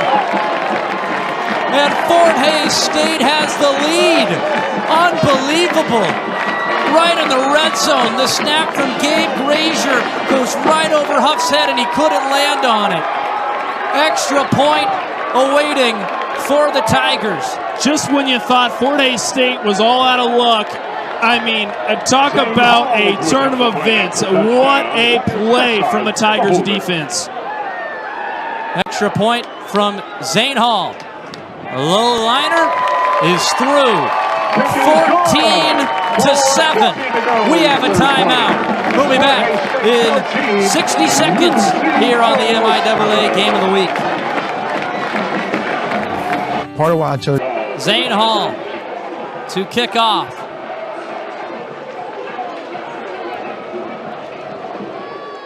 And he booms it into the end zone. Remember, the wind at his back here in the third quarter will alternate at the fourth. So UCO will have that advantage. It was blowing about 20 miles an hour pregame, and it really hasn't died down much according to those flag posts on the goalpost. But now it's Bronco football. How do you respond after a crazy play like that when they were moving down the field? I think you got to continue to pound the rock. They've been running the football really well, and if they can continue to do so, I think they're going to find a lot of success. It allows them to open up the playbook. If it ain't broke, don't fix it. Pound the rock. Find your man and rely on him. And William Mason has been their man. He's lined up to the left of Jed Huff. Huff to throw it. Underneath, caught by the receiver. It's first down. Trying to see the number. I think it was Christian Valeriano. First down to the 38, gain of 13. And Valeriano is a little banged up after that. Yeah, it was kind of a hospital pass there because of where he was on the field.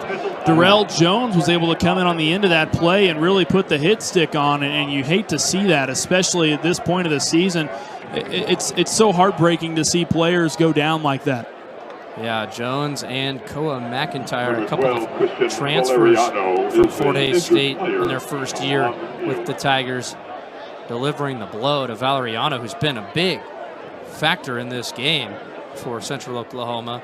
Third catch for 28 yards. Christian Valeriano. Valeriano just a little banged up, though. It probably took a shot and kind of got the wind knocked out of him a little bit. Doesn't matter where you're at on the field or how hard you get hit. If the wind gets knocked out of you, you're going to go down. You're going to need to lay on the turf for a second. That's just the nature of it. You got to give yourself a little bit of time to breathe, catch your breath. I'm sure we'll see him back in the ball game here in the near future. Yeah, Darrell Jones, the one delivering that blow, coming over from Kansas State in his first year, a senior transfer. Huff. Handoff to Dev Matthews. Matthews makes a cut, breaks a tackle. He is going down the sideline. Will he catch him? They will not. Colzo could not grab him. And just like that, the Broncos get a huge play. It is a 62-yard touchdown run. We talked about it in the pregame, and we're seeing it right here. This UCO run offense is the staple of their programs. offensive scheme. And right here is exactly how a team can come back from a devastating play like they did. It's going to be interesting to see how the Fort Hays State offense responds. They have barely been on the field here. It's been a long time since Heavner and the offense has gotten those legs moving. Dev Matthews, extra point, up and through from the kicker Joseph Kim, which he missed one last week, and that was their loss to Central Missouri. They lost by 1 point on a missed extra point with 3 minutes to go in the ball game. But an answer from Central Oklahoma, and what a response. Dev Matthews, the touchdown, third-string running back. Did not see any time in the first half, and he's gotten some here in the second. Wonder if maybe Jalen Cottrell was hurt or something. As you see the replay on that, Cottrell, we haven't seen him in the second half, and he was the first-team All-MIAA member a year ago, second string to William Mason. That drive was just 2 plays for 75 yards in 27 seconds. What a drive for the Broncos. I mean, just like that, they have the momentum right where they want it. I mean, we have a tie ball game. We're only in the third quarter. I mean, it seems like we have played a full game and then some up to this point. This has been action-packed. Adam Dorrell, hey, he'll take that any day of the week. Yeah, you don't want the fumble and the scoop and score for Fort Hays State, but the answer was just as good in 2 plays. And it feels like we're just where we were a moment ago, tied at 7, except it's 14 now. High kick, Lewis fair catches. And Fort Hays State's Caleb Heavner will come back on the field, and kind of like you just said, Eli, it's been a long time since the Tiger offense was on the field, and they just continue to move the football and then have to stall and then have to settle for punts. The last time the Fort Hays State offense was on the field was at the start of the third quarter. Their drive lasted from 15 on the clock all the way to 11:13. So it's been approximately 7 minutes since they've been on the field, and 7 minutes in football time, as you know, is certainly not 7 minutes in real time. It has been a minute for the Tigers offense, and they're going to really have to get things back up and going. Caleb Heavner and company now at their own 25. Ryan Allen in motion. Haven't heard his name a lot. It's a play action. Heavner to pass. Throws it late. Incomplete. Was looking for Cale Cormany. And a lot of those little play action rollouts, there's not been much there. Yeah, there really hasn't. You see there on the end of that play, Porter Danovic's helmet flying off, the second team All-MIAA right tackle. He'll have to come out of the game for a play because of that. And those rollouts just haven't worked for him. And you made a great point. It just seems like when he's under pressure, there's really not a lot of places for him to go. And the one place he could go was already covered. And there's not a lot coming from those plays. You want to start small on a drive like this, especially when your offense hasn't been moving in a while. Heavner in the gun. Hand off Donovan Hunt. Bounces it out right. Burst of speed. Gets into the second level down the sideline. A spin move. And a great run from Donovan Hunt. Gain of 19, has the first down to the 43-yard line. Well, it's been a battle of the running offenses so far. Both teams at 28 rushing attempts. Fort Hays State just finally breaking that 100-yard mark after that run right there. UCO, on the other hand, they've been in that 100-yard territory for quite some time now. They're sitting at 168 rushing yards to Fort Hays State's 113. First down and 10. Remember, they're out without their leading rusher. And Clark goes back to Hunt. Hunt is wrapped up. Tries to reverse his field. He's still on his feet. Central Oklahoma's punching at the football. It's a loss of only 1 of the 42. They gave him forward progress to the 42. Remember Joshua Clark, though, season best 116 rush yards last week, and he's been out since the first quarter opening possession of Fort Hays State. Yeah, and Connor Adams said he saw him with crutches there on the sideline, and he was carted off the field there at halftime, and that's not a great sign for Joshua Clark and the Tigers offense. 2nd and 11, or 2nd and 12, rather. Heavner to throw it.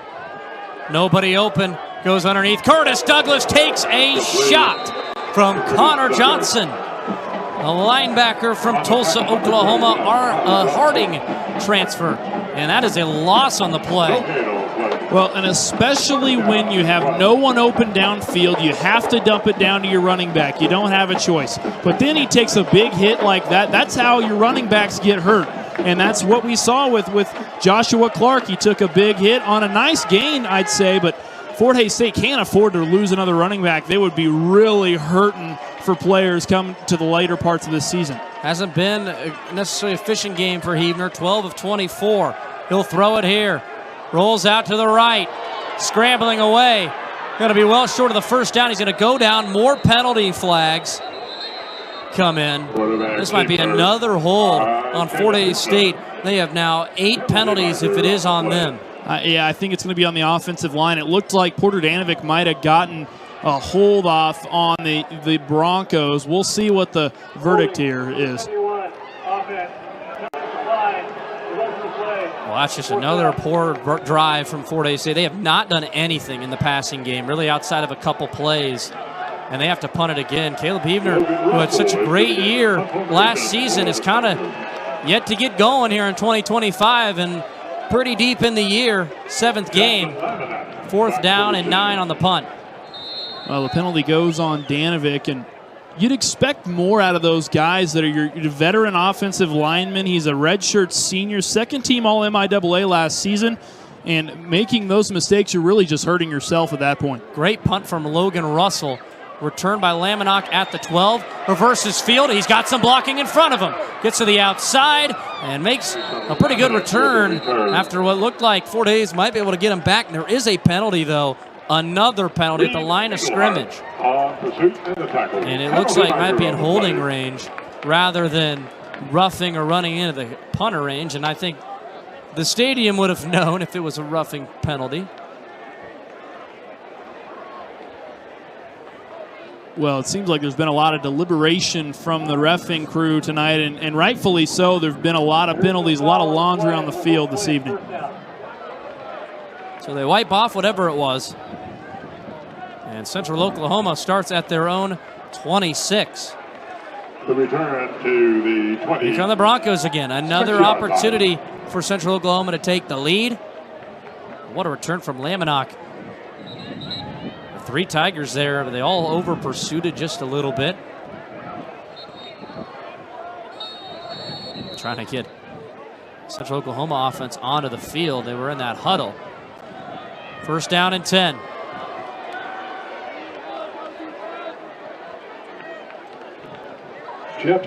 Huff in the shotgun. Handoff William Mason. Mason up the middle. Short gain to the 28. Gain of 2. Terry and John Johnson on the tackle. Well, the UCO offense has slowed down a little bit here in this quarter, and I'm kind of surprised to see that out of them. It seems like they've been go, go, go all game, and then right here, really taking their time, being methodical with their play calling. Mason, kind of an interesting running back, 6'2". Usually don't see that in running backs in the MIAA. 5 on the play clock. Huff gets it off. He'll throw it. Goes Mason's way. Incomplete. Bobbled it. Koa McIntyre was charging in, and Mason bobbled the pass. Drops incomplete.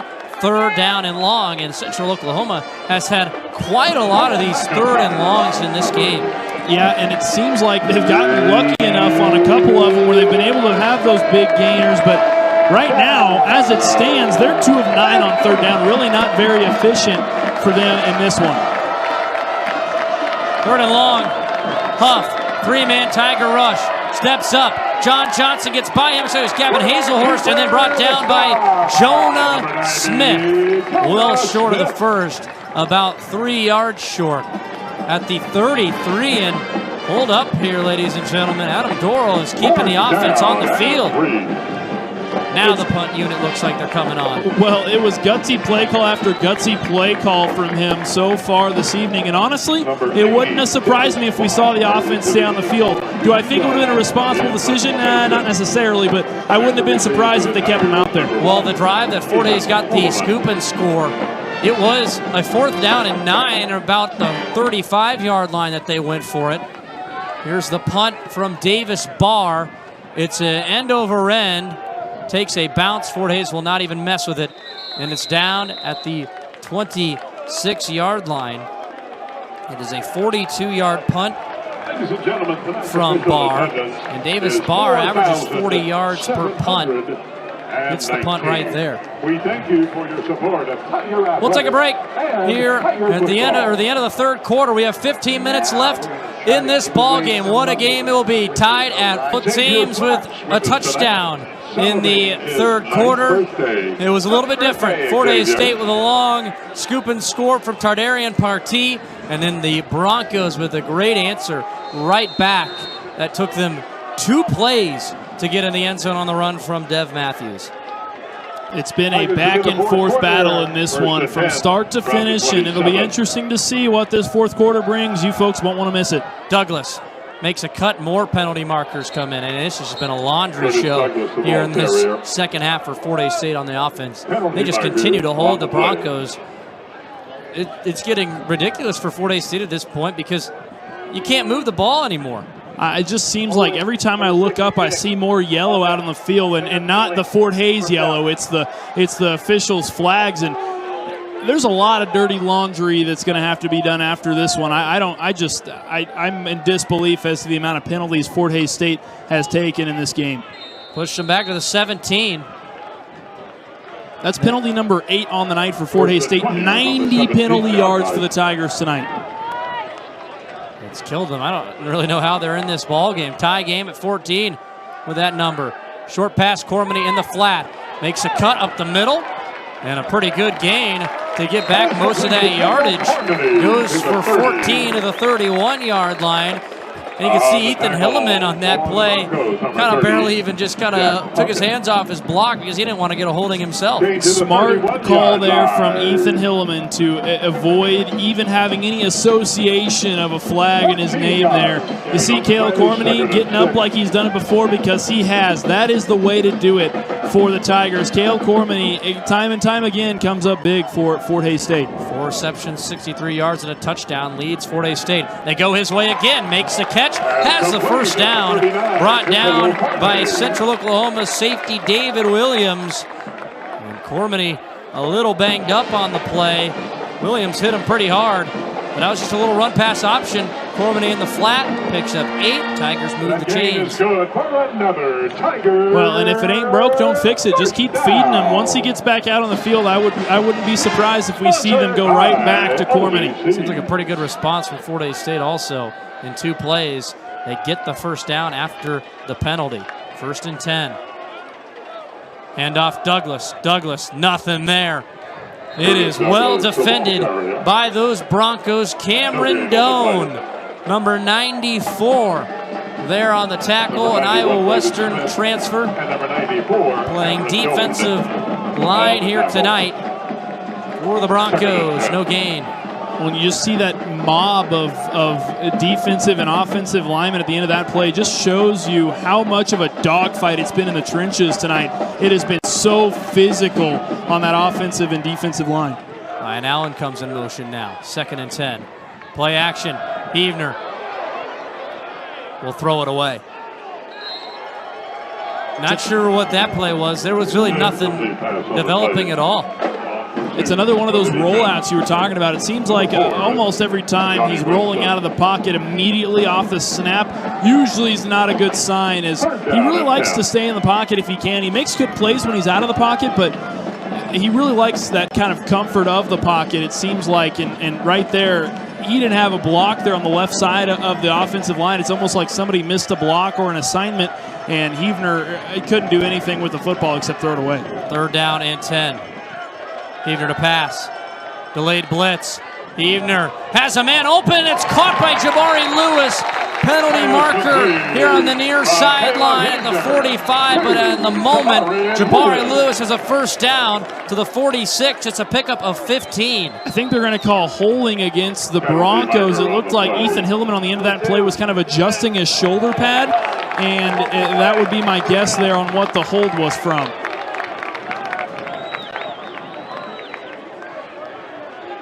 12-17 here in the 4th quarter. Tie game. Technical difficulties right now with our score bug. We'll continue to update the game as it continues. It's first down and 10 for Fort Hays State with 12 minutes and counting in this fourth quarter. Ryan Allen in motion. Heavner, play action. Throws it in trouble and intercepted. It's picked up by Central Oklahoma. Coming down the sideline, Brian Coley. Coley will score, or is he down? He's down to the 1. Brian Coley. Down And the first mistake from Fort Hays State is a costly one.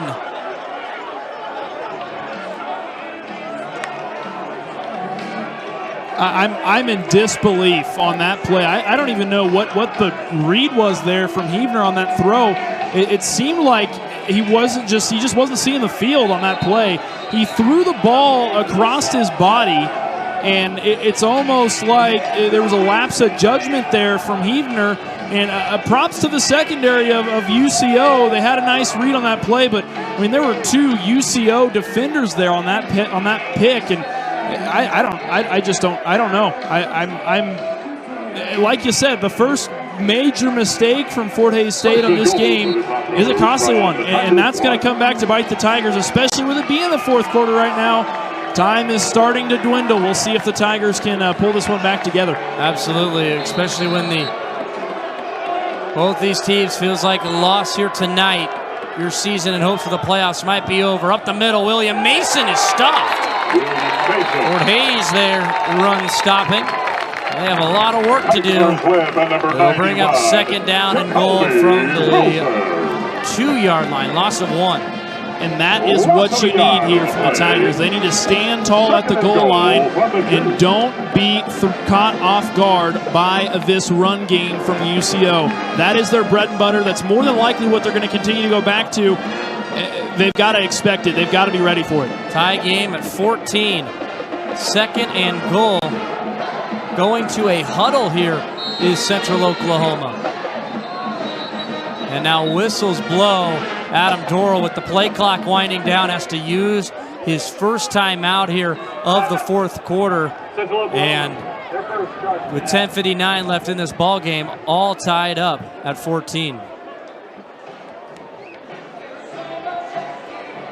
So we're experiencing some technical difficulties here tonight. We're going to stay in the stadium, but step aside. All tied at 14 here on the MIAA Game of the Week.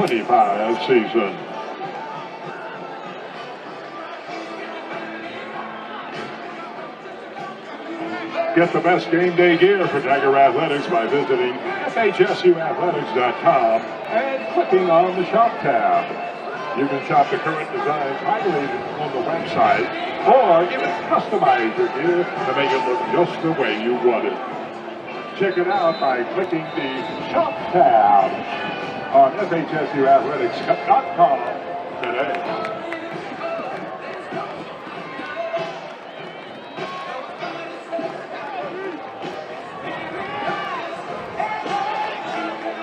Tie game at 14. I mentioned the technical difficulties. Not exactly sure what's exactly going on. We don't have a score bug, so there's 10:59 left. We can't go to break either. So we're gonna stay right here for probably the rest of the game. Huff rolls out to the right, has some running room if he wants. Instead, he throws a dart to Dominique Dunn in the end zone. And the Broncos retake the lead, 20-14, 10:54 to go in the ball game. Still a lot of time on the clock, but the Broncos capitalize on the Fort Hays State mistake. Just like that, they're right back in this one. Both teams with big mistakes in this ball game. Central Oklahoma, the fumbled snap that ended up being a touchdown for Fort Hays State, and now the interception from Caleb Heavner that ends up leading to a touchdown for the Broncos. Extra point is good, 21-14, and we will take a timeout, but once again we'll step aside and keep you right here, 21-14. Central Oklahoma leads with 10:54 left in the game. Please direct your attention to the northwest corner of the field As tonight we recognize our Next Tech Wireless Fan of the Game. Tonight's Fan of the Game is celebrating his 9th birthday. It's Xavier Flax. He's won a cool prize pack courtesy of Next Tech Wireless. Congratulations, Xavier, and thanks for supporting the Tigers. And happy birthday.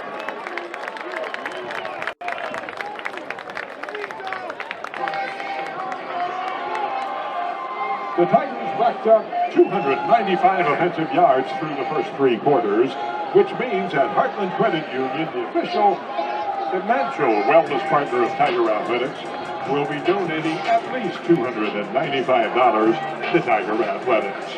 Thanks to Heartland Credit Union for powering every yard this season.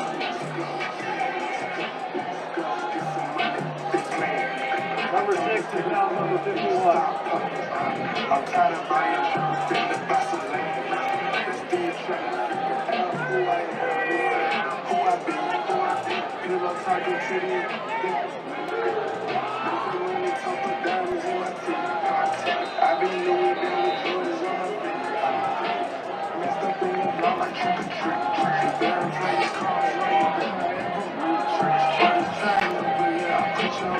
Number 43, Joseph. 10:54 to go in the ball game, and the Broncos lead 21-14. Here on the MIAA Game of the Week on the MIAA Network and 38 The Spot Television. Broncos respond very well from really all that happened with the Tigers taking the lead on the crazy fumble. They answer with 2-play touchdown drive and then an interception of their own and then an answer on a score. Yeah, and it just seems like the wind has shifted. The tides have turned, so to speak. And Fort Hays State, after that interception, has just kind of looked flat, really. Even on defense, it seemed like there on those couple plays they had just seemed flat. And there's a very large lack of energy over here on the Tigers sideline. They're going to need something to go in their favor here if they want any chance of pulling this one back together, because it just seems like it's all Broncos football right now. Well, they have 295 yards of offense, but it doesn't feel like that at times because they just continue to stall right around midfield after a couple of first downs. And then penalties have also eaten them alive with 8 for 90 yards. Under 11 minutes here in this ball game left. Does the Fort Hays State offense have anything left in the tank? Handoff, Donovan Hunt, patient running. Cannot slip through any tackle. No gain. Gain of a yard. Second down and 10 from the 25 in Fort Hays State territory. If you can get a few first downs, that's going to work in your favor here. You've got a lot of time on the clock. Use it to your advantage. Play slow, methodical football that you know how to play. That's Fort Hays State's brand of football. They need to continue to play it. Second down and 9. Handoff Hunt again. Up the middle, barreling his way forward, keeping those legs pushing. Pretty good run from Donovan Hunt. Stopped at the 31. Gain of 6. Third down and 4 with 10 minutes to play in this game. Broncos leading by 7. Wesley Hudson leading the tacklers. This is a place that's been really tough for teams to win at Lewis Field. Fort Hays has won 9 out of its last 12. UCO 9:45 and counting away from making that 9 of 13. Third down and 4. Dooley in motion. Handoff. No, a keeper for Heavner. Runs left. Hesitates. Ankle tackled. Brought down by Wesley Hudson.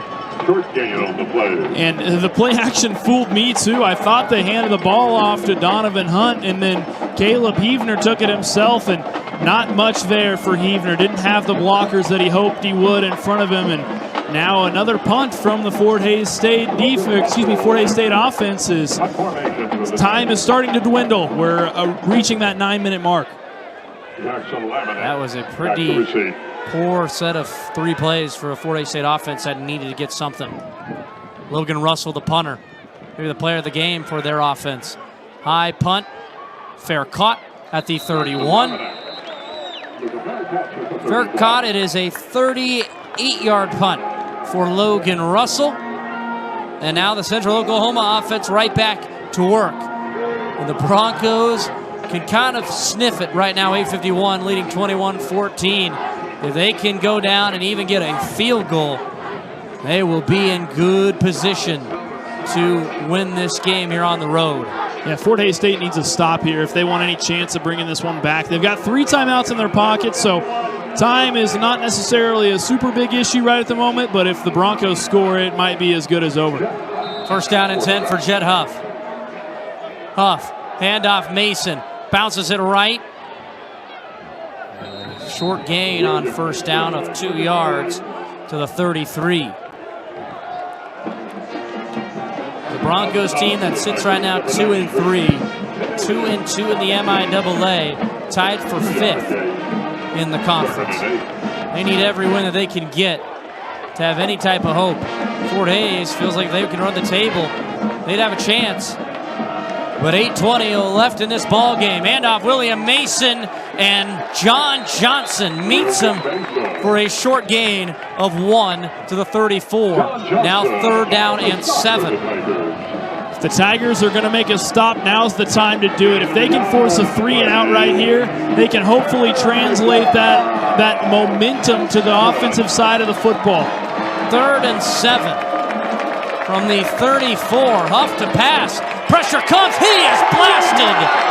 Parrish Terry off the edge.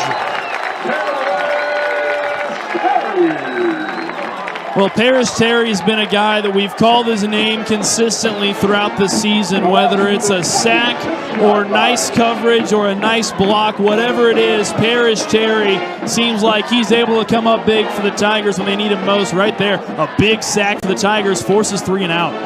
Loss of 8. So 4th and 15. Back to return is Ethan Hilleman. Davis Barr, the punter. Fort Hays comes after it.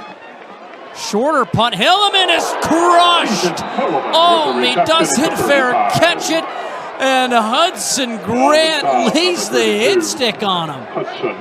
Well, the Broncos sideline certainly loved that one, and Ethan Hillman had no chance. He was blindsided on that tackle. He was too worried about trying to secure the football there, and instead just ran through by the Broncos. What a hit, and that is certainly a statement hit there from UCO.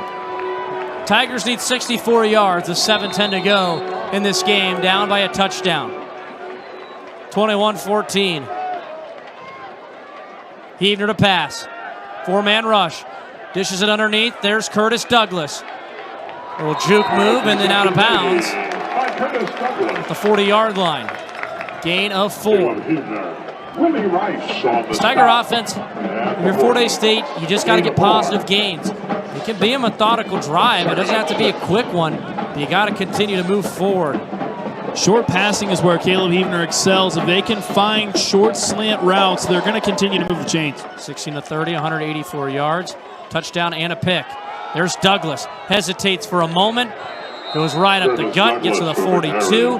And now a 3rd and 4 awaiting. 6.5 to play. Number 99. What does offensive coordinator Tom Ross have in his arsenal for a huge 3rd down? Fort Hays 6 for 13 on the game. Pretty good on 3rd downs. They have not been able to get points out of any of these conversions. Heavner rolling to the side and has to lob it away. There's nobody open, and another Tiger punt. Looks like in the moment maybe they go for it. But no, the special team's out there, and another 3 and out. With 3 timeouts, you've got to trust your defense here. You've got to punt the football. But I question what the play on that call was. I didn't see anyone open there. I didn't even see where the receivers were running. It just seemed like it was almost a broken play in a way, and Heavner had no one to go to. 4th down and 4. It's a fake.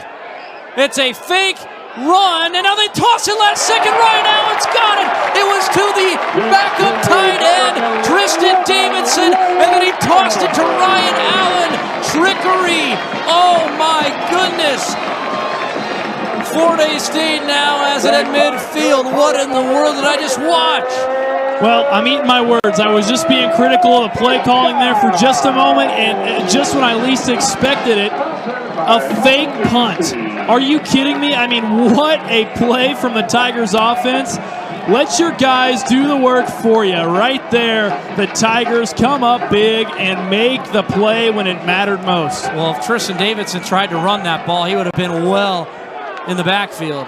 So what a call. First down and 10. Douglas bounces it right. Pushes the pile forward. Good first down run to the 45.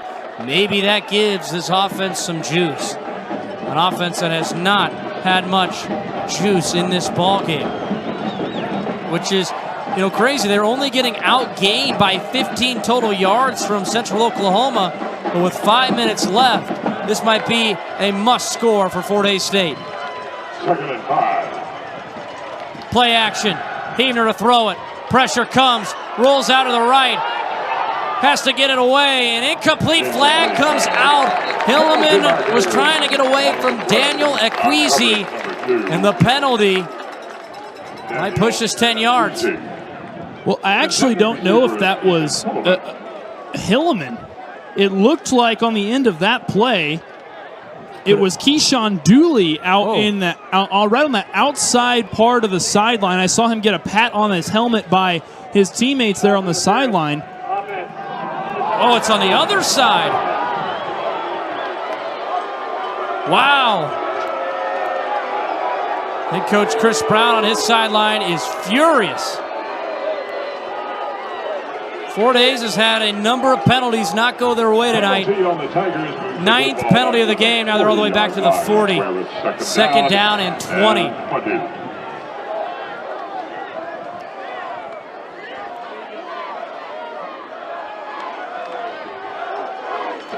If we weren't having technical difficulties tonight, we might have been able to show you that replay, but the call on the field's pass interference on the O.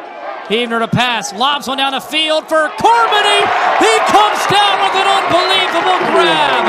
The play goes to the 38 for 22. Are you kidding me? Kale Cormany, my jaw is on the floor. Oh my goodness! I just when I thought all hope was lost for the Tigers, Kale Cormany brings my hope right back. That is unbelievable. First down and 10 for Fort Hays. That was a 50-50 ball. Heavner lobbed up for his tight end. And now whistles blow. The line judge. Unsportsmanlike conduct, number 75, offense. Wow. Well, this is just getting out of hand now for this Fort Hays team. Pushing back 15. 10th penalty of the night for Fort Hays State.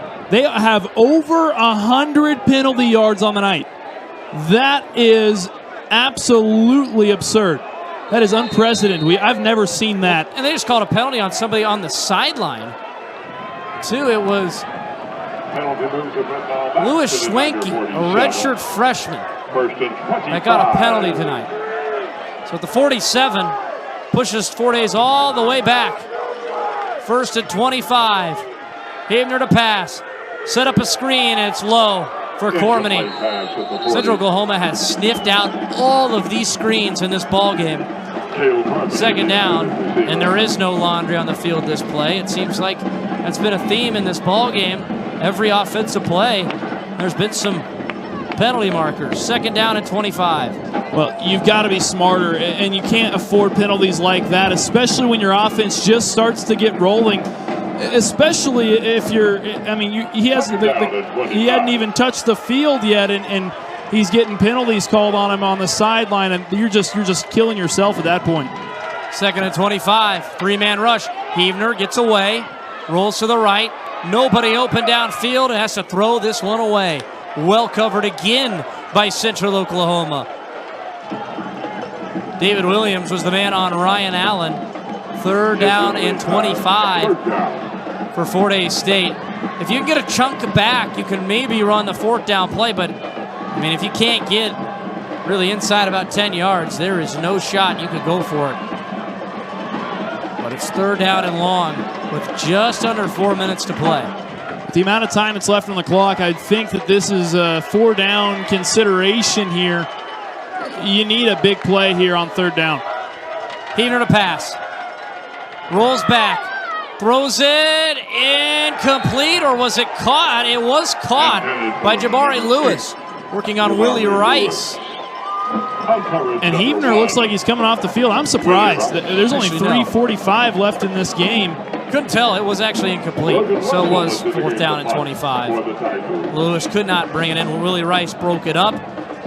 And the penalty from Fort Hays State after the long play backs them up, and they cannot convert. Tigers beating themselves here tonight. 10 penalties, as you mentioned, for over 120 yards. Logan Russell's punt. Line drive. Fair caught. It's a short one.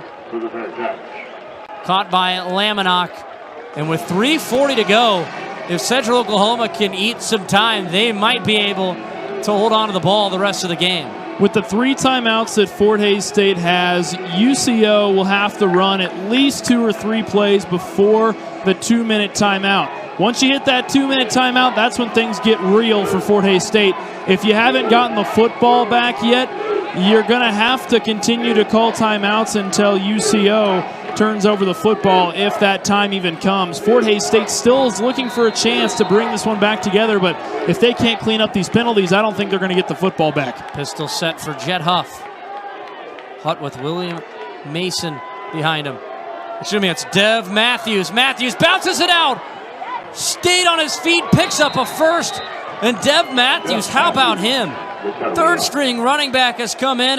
He has a 62-yard rushing touchdown and then picks up about 12 yards there for a first. Well, he's been very impressive in this one. I mean, it seems like every time he's got the ball in his hands, there's positive yardage coming off of him from the ground. And a nice job from him to recognize the gap in the middle wasn't there. He bounced to the outside and instead said, I'll do it my way, take it to the outside and pick up some nice yards. This rushing offense, second in the MIAA, coming in 182 yards tonight. Matthews again, trying to go to the outside, makes a cut, and gets a very good 1st down run to the 42-yard line, pickup of 7. UCO has time for one more play before the 2-minute timeout, and Fort Hays State needs to force 3rd down here if they want any chance of trying to get the football back with adequate enough time to drive their way downfield. Broncos are going to eat up all the clock that they can. The Fort Hays, after this play, are going to have to start using those timeouts. They got 3 still in their back pocket. Huff, handoff Matthews, runs right, short. Might have lost a yard in the process. And I think Chris Brown is going to use a timeout here before the 2-minute timeout. Pretty smart coaching move there by Chris Brown. Saves time because he knows he's about to get a timeout anyway, added on. This is ultimately the ball game, though, now. This timeout is brought to you by Lewis Automotive. If UCO gets this 1st down, Fort Hays would have that 2-minute timeout stopping it, but I don't think they'd have enough timeouts left with only 2 to be able to stop the clock. Maybe get it back with very little time, but we'll stay here, obviously, at this 2-minute break. What a game it's been. The turnovers, both teams have had 1. They've both costed them points. But Central Oklahoma has 2 touchdown drives to Fort Hays' 1. Well, it's interesting because Central Oklahoma coming into this game didn't have a very favorable turnover margin. -7 on the season. 1 interception, 1 fumble. 2 total turnovers coming into this one. They force another one here tonight versus Fort Hays State, and it proved to be very costly. That was really the score that changed the momentum into the Broncos' hands. It seemed like for the majority of that 3rd quarter, it was fairly up for grabs, and then after that interception, it seems like Fort Hays State really hasn't been able to catch a break. This is a big 3rd down here for the Broncos, and as you said, the game rides on this play. If they can get across that first down marker, this game is as good as over. Both these teams know they need this win for playoffs hopes. Central Oklahoma has a big win in conference play versus Pittsburgh, so they're going to go in the eye. Huff, handoff, Mason, bounces it out, he's got the first and more. Might have gone out of bounds. He does to stop the clock with 2:02. William Mason. And apparently he didn't go out of bounds. It looked like the officials said he did. They didn't keep their arms moving, but the clock does stop with 2 minutes. So 44-yard line, first down and 10. 2-minute timeout. That might be the nail in the coffin here for Central Oklahoma tonight. If they can really just pick up another one, it's obviously over. But with that first down now, if Fort Hays with their 2 timeouts could maybe get it back with very minimal time, like I said, maybe 20 seconds or so or less. But how about the Broncos coming in here tonight and really taking care of business, barring a miracle at this point? The difference maker's been the rushing offense. We talked about it at the beginning of this one. It was going to come down to what team ran the football better. Joshua Clark obviously went out early in the first half with an injury, hasn't returned to the game since for Fort Hays State. That's proved to be very costly for the Tigers. You look on the other side of the football with the Broncos, they've been nothing but successful with running the football. 38 rushing attempts on the night, 203 rushing yards, 5.3 yards per carry from their running core. You look at Fort Hays State on the other side of the football, 36 rushing attempts, 128 rushing yards with 3.6 yards per carry for Fort Hays State. So, I mean, it really has come down to running the football. How well can you run the football? And Fort Hays State's passing offense has been proving to not be as successful as they would have hoped it to be. 18 for 36 on the night for Caleb Heavner. Certainly well below average for him. Jed Huff has Matthews. They give it to Matthews. Runs up the middle. Takes a hit. Still going. Gets a push. And that will do it. A first down for Central Oklahoma to move the chains. And the Broncos now can ultimately run down the clock. It would seem Fort Hays will still use all their timeouts. But it's going to be real hard now picking up that first. The only thing you can do here to conserve time would be try to force a turnover, and it would be a miracle if Fort Hays State could do that. I just think that with only 1 timeout in your pocket now, you've kind of just lost all hope here at the end of this one. You still got 1 minute and 50 on the clock, so you still have some time if you were to somehow manage to get the football back, but I just don't think it's enough time for them. They have to force turnover, too. They are pretty much in the range of Central Oklahoma's kicker, who's made a 50-yarder on the year. Especially with the wind at his back now, too. You extend his range even further with that. So it's just not looking great for the Tigers. And for a team that was hopeful to try and clinch the MIAA this season, they were not particularly favored to win the MIAA, but they've certainly been making some noise this season against some pretty talented football teams. UCO has had less than a favorable start, 2-3 to start the season, and it just seems like UCO's luck is shifting a little bit more in their favor. I don't even know if I'd call it luck. It really just seems like it's been talent and grinded out football. Matthews gets a handoff. Fort Hays uses their last timeout. Mentioned the kicking game. Joseph Kim is the Central Oklahoma place kicker. He made a 51-yarder versus Washburn earlier in the year. It's a Tigers team that was ranked number 20 in the D2Football.com poll, receiving votes in the coaches. And a loss on your home field to this Central Oklahoma team, who their record might be 2-3, but they are very much better than what that record shows. And when you lose your best player really on offense in Jed Huff, it makes it hard for a couple of games in there where they didn't have him. Yeah, and especially at this point of the season where you're coming to that mark where it's kind of do or die. And I think that the Broncos, if they have any hopes of making the playoffs this season, they can't afford another loss on their schedule. And for Fort Hays State, they're kind of in the same boat. They have 2 losses to UCO's 3, but it really comes down to what kind of losses do certain teams have, especially in the MIAA, where it's just a dogfight all season long. You have very talented football teams clashing every single week, and this is no different. 2 very good football teams going at it, and it really just came down to unforced errors on Fort Hays State's part that really made the difference. 10 penalties on the night for a lot of yardage. Matthews bounces off, and now he goes down. No timeouts for Fort Hays. 3rd down and 8. Central Oklahoma trying to rebound from those back-to-back losses after the 2-1 start. The loss to Central Missouri and Northwest Missouri State. And here they are, 1:20 away. 3rd and 8.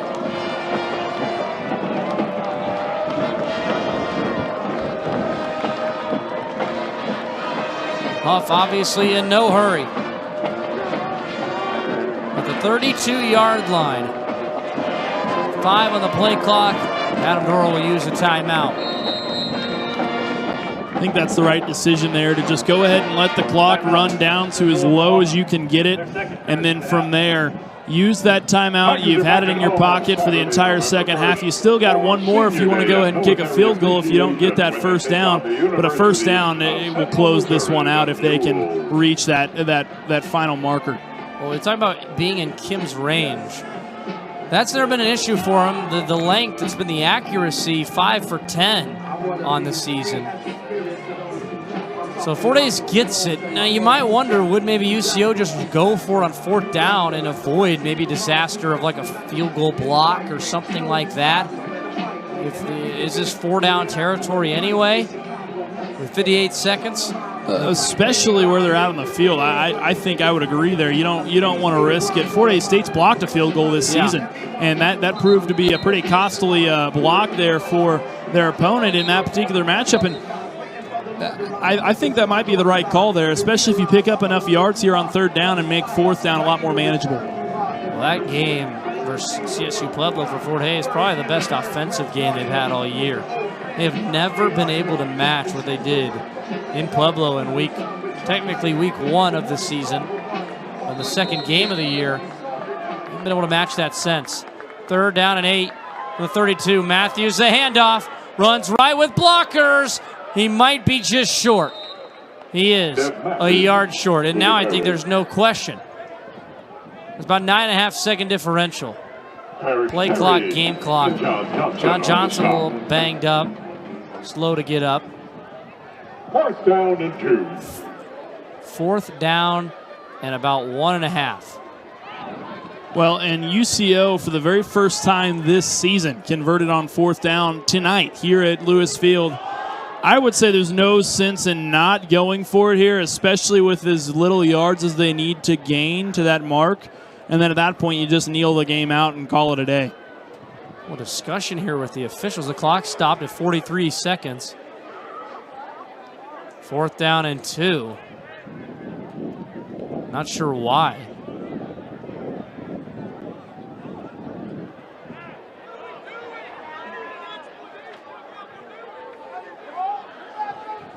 Nobody really knows what's going on here.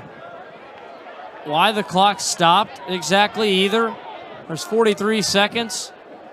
Well, I mean, the clock itself should be running, and the play clock, for that matter, should be running. I don't know what's going on. I didn't ever see the official call for the stop of the clock either. So I don't know what's being discussed or what the confusion is. They're looking over at their line judge over there on the sideline. Now the white hat's coming forward to give us a verdict. Ruling was if the official stopped the game too soon, it will be a 52 seconds on the game clock. Game clock operator, please reset the game clock to 52 seconds. Play clock operator, set the play clock to 40 seconds. The clock will start on my whistle. So they'll have 12 seconds minus whatever this play is. And you imagine UCO probably runs it as far away as they can down. But now they're in real good field goal range. With that run right there, makes it about 42 yards if they want to take a field goal. Well, I think right here they're not even lining up. They're just going to take their last time out and cut their losses there on that one. And no sense in running a play here, especially if you can run the clock down as low as you want here in this instance.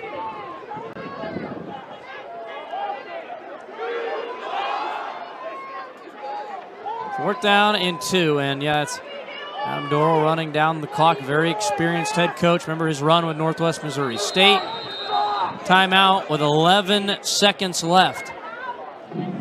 Timeout. Oklahoma. 7-point game for the Broncos. They have come in, and we do see their kicker kind of walking onto the field in Joseph Kim. And boy, how about a redem maybe for him? Last week misses the extra point. That forces the loss for Central Mo. And if he can knock down a field goal here with under 10 seconds, he can officially end the game if that's what they decide to do. I mean, even if you miss the field goal here, you're not putting Fort Hays State in very favorable field position, even if you were to, turn over the football here. So it's really no harm, no foul if they kick the football, unless it was blocked. That's the only instance this could really become a disaster for the Broncos. And I would just be in disbelief if this kick gets blocked, if that's what they decide to do. Well, they add the 1 second back up to 12. And the Bronco offense will stay out there. Fourth down and 2. If they don't pick it up, Fort Hays might have one play, 2 max to get it back, to get a touchdown. I formation. Huff. Handoff. Up the middle. Matthews dives forward. He's real close. It's going to be really close. I think they're going to have to bring the chains out to measure this one. It'll be dependent on what the official says the call will be. It's really close. I mean, he was almost right on the line to gain. That spot, though, does not favor the Broncos. It's right at the 24, and the first down marker is more at the 23. The 23 and a half. That's very close. We're talking inches here. From where I'm looking at it, from my perspective, now I don't have a dead-on angle of it, it looks like it maybe is short, just maybe, by a hair, a fraction.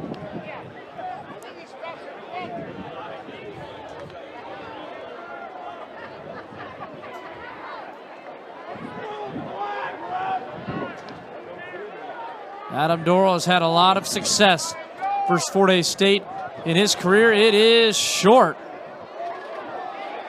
So Fort Hays takes over with 9 seconds. They have to go 76 yards in what's probably one, maybe two plays.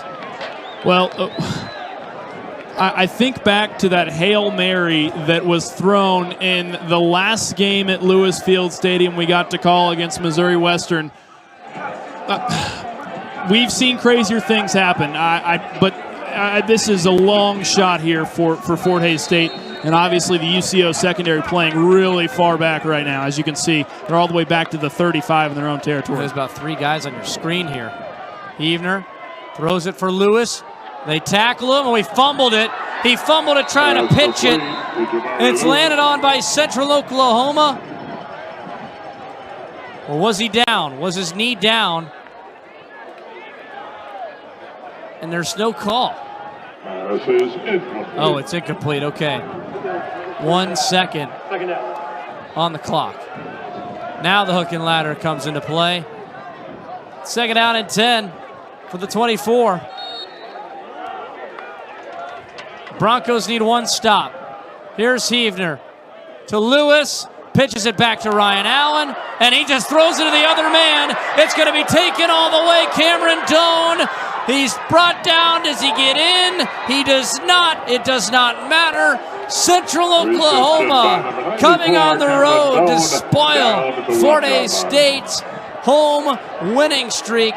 21-14, and the Broncos now have propelled themselves into this playoff contention and in the MIAA race. Yeah, and what a just mix of emotions, a roller coaster of emotions, so to speak.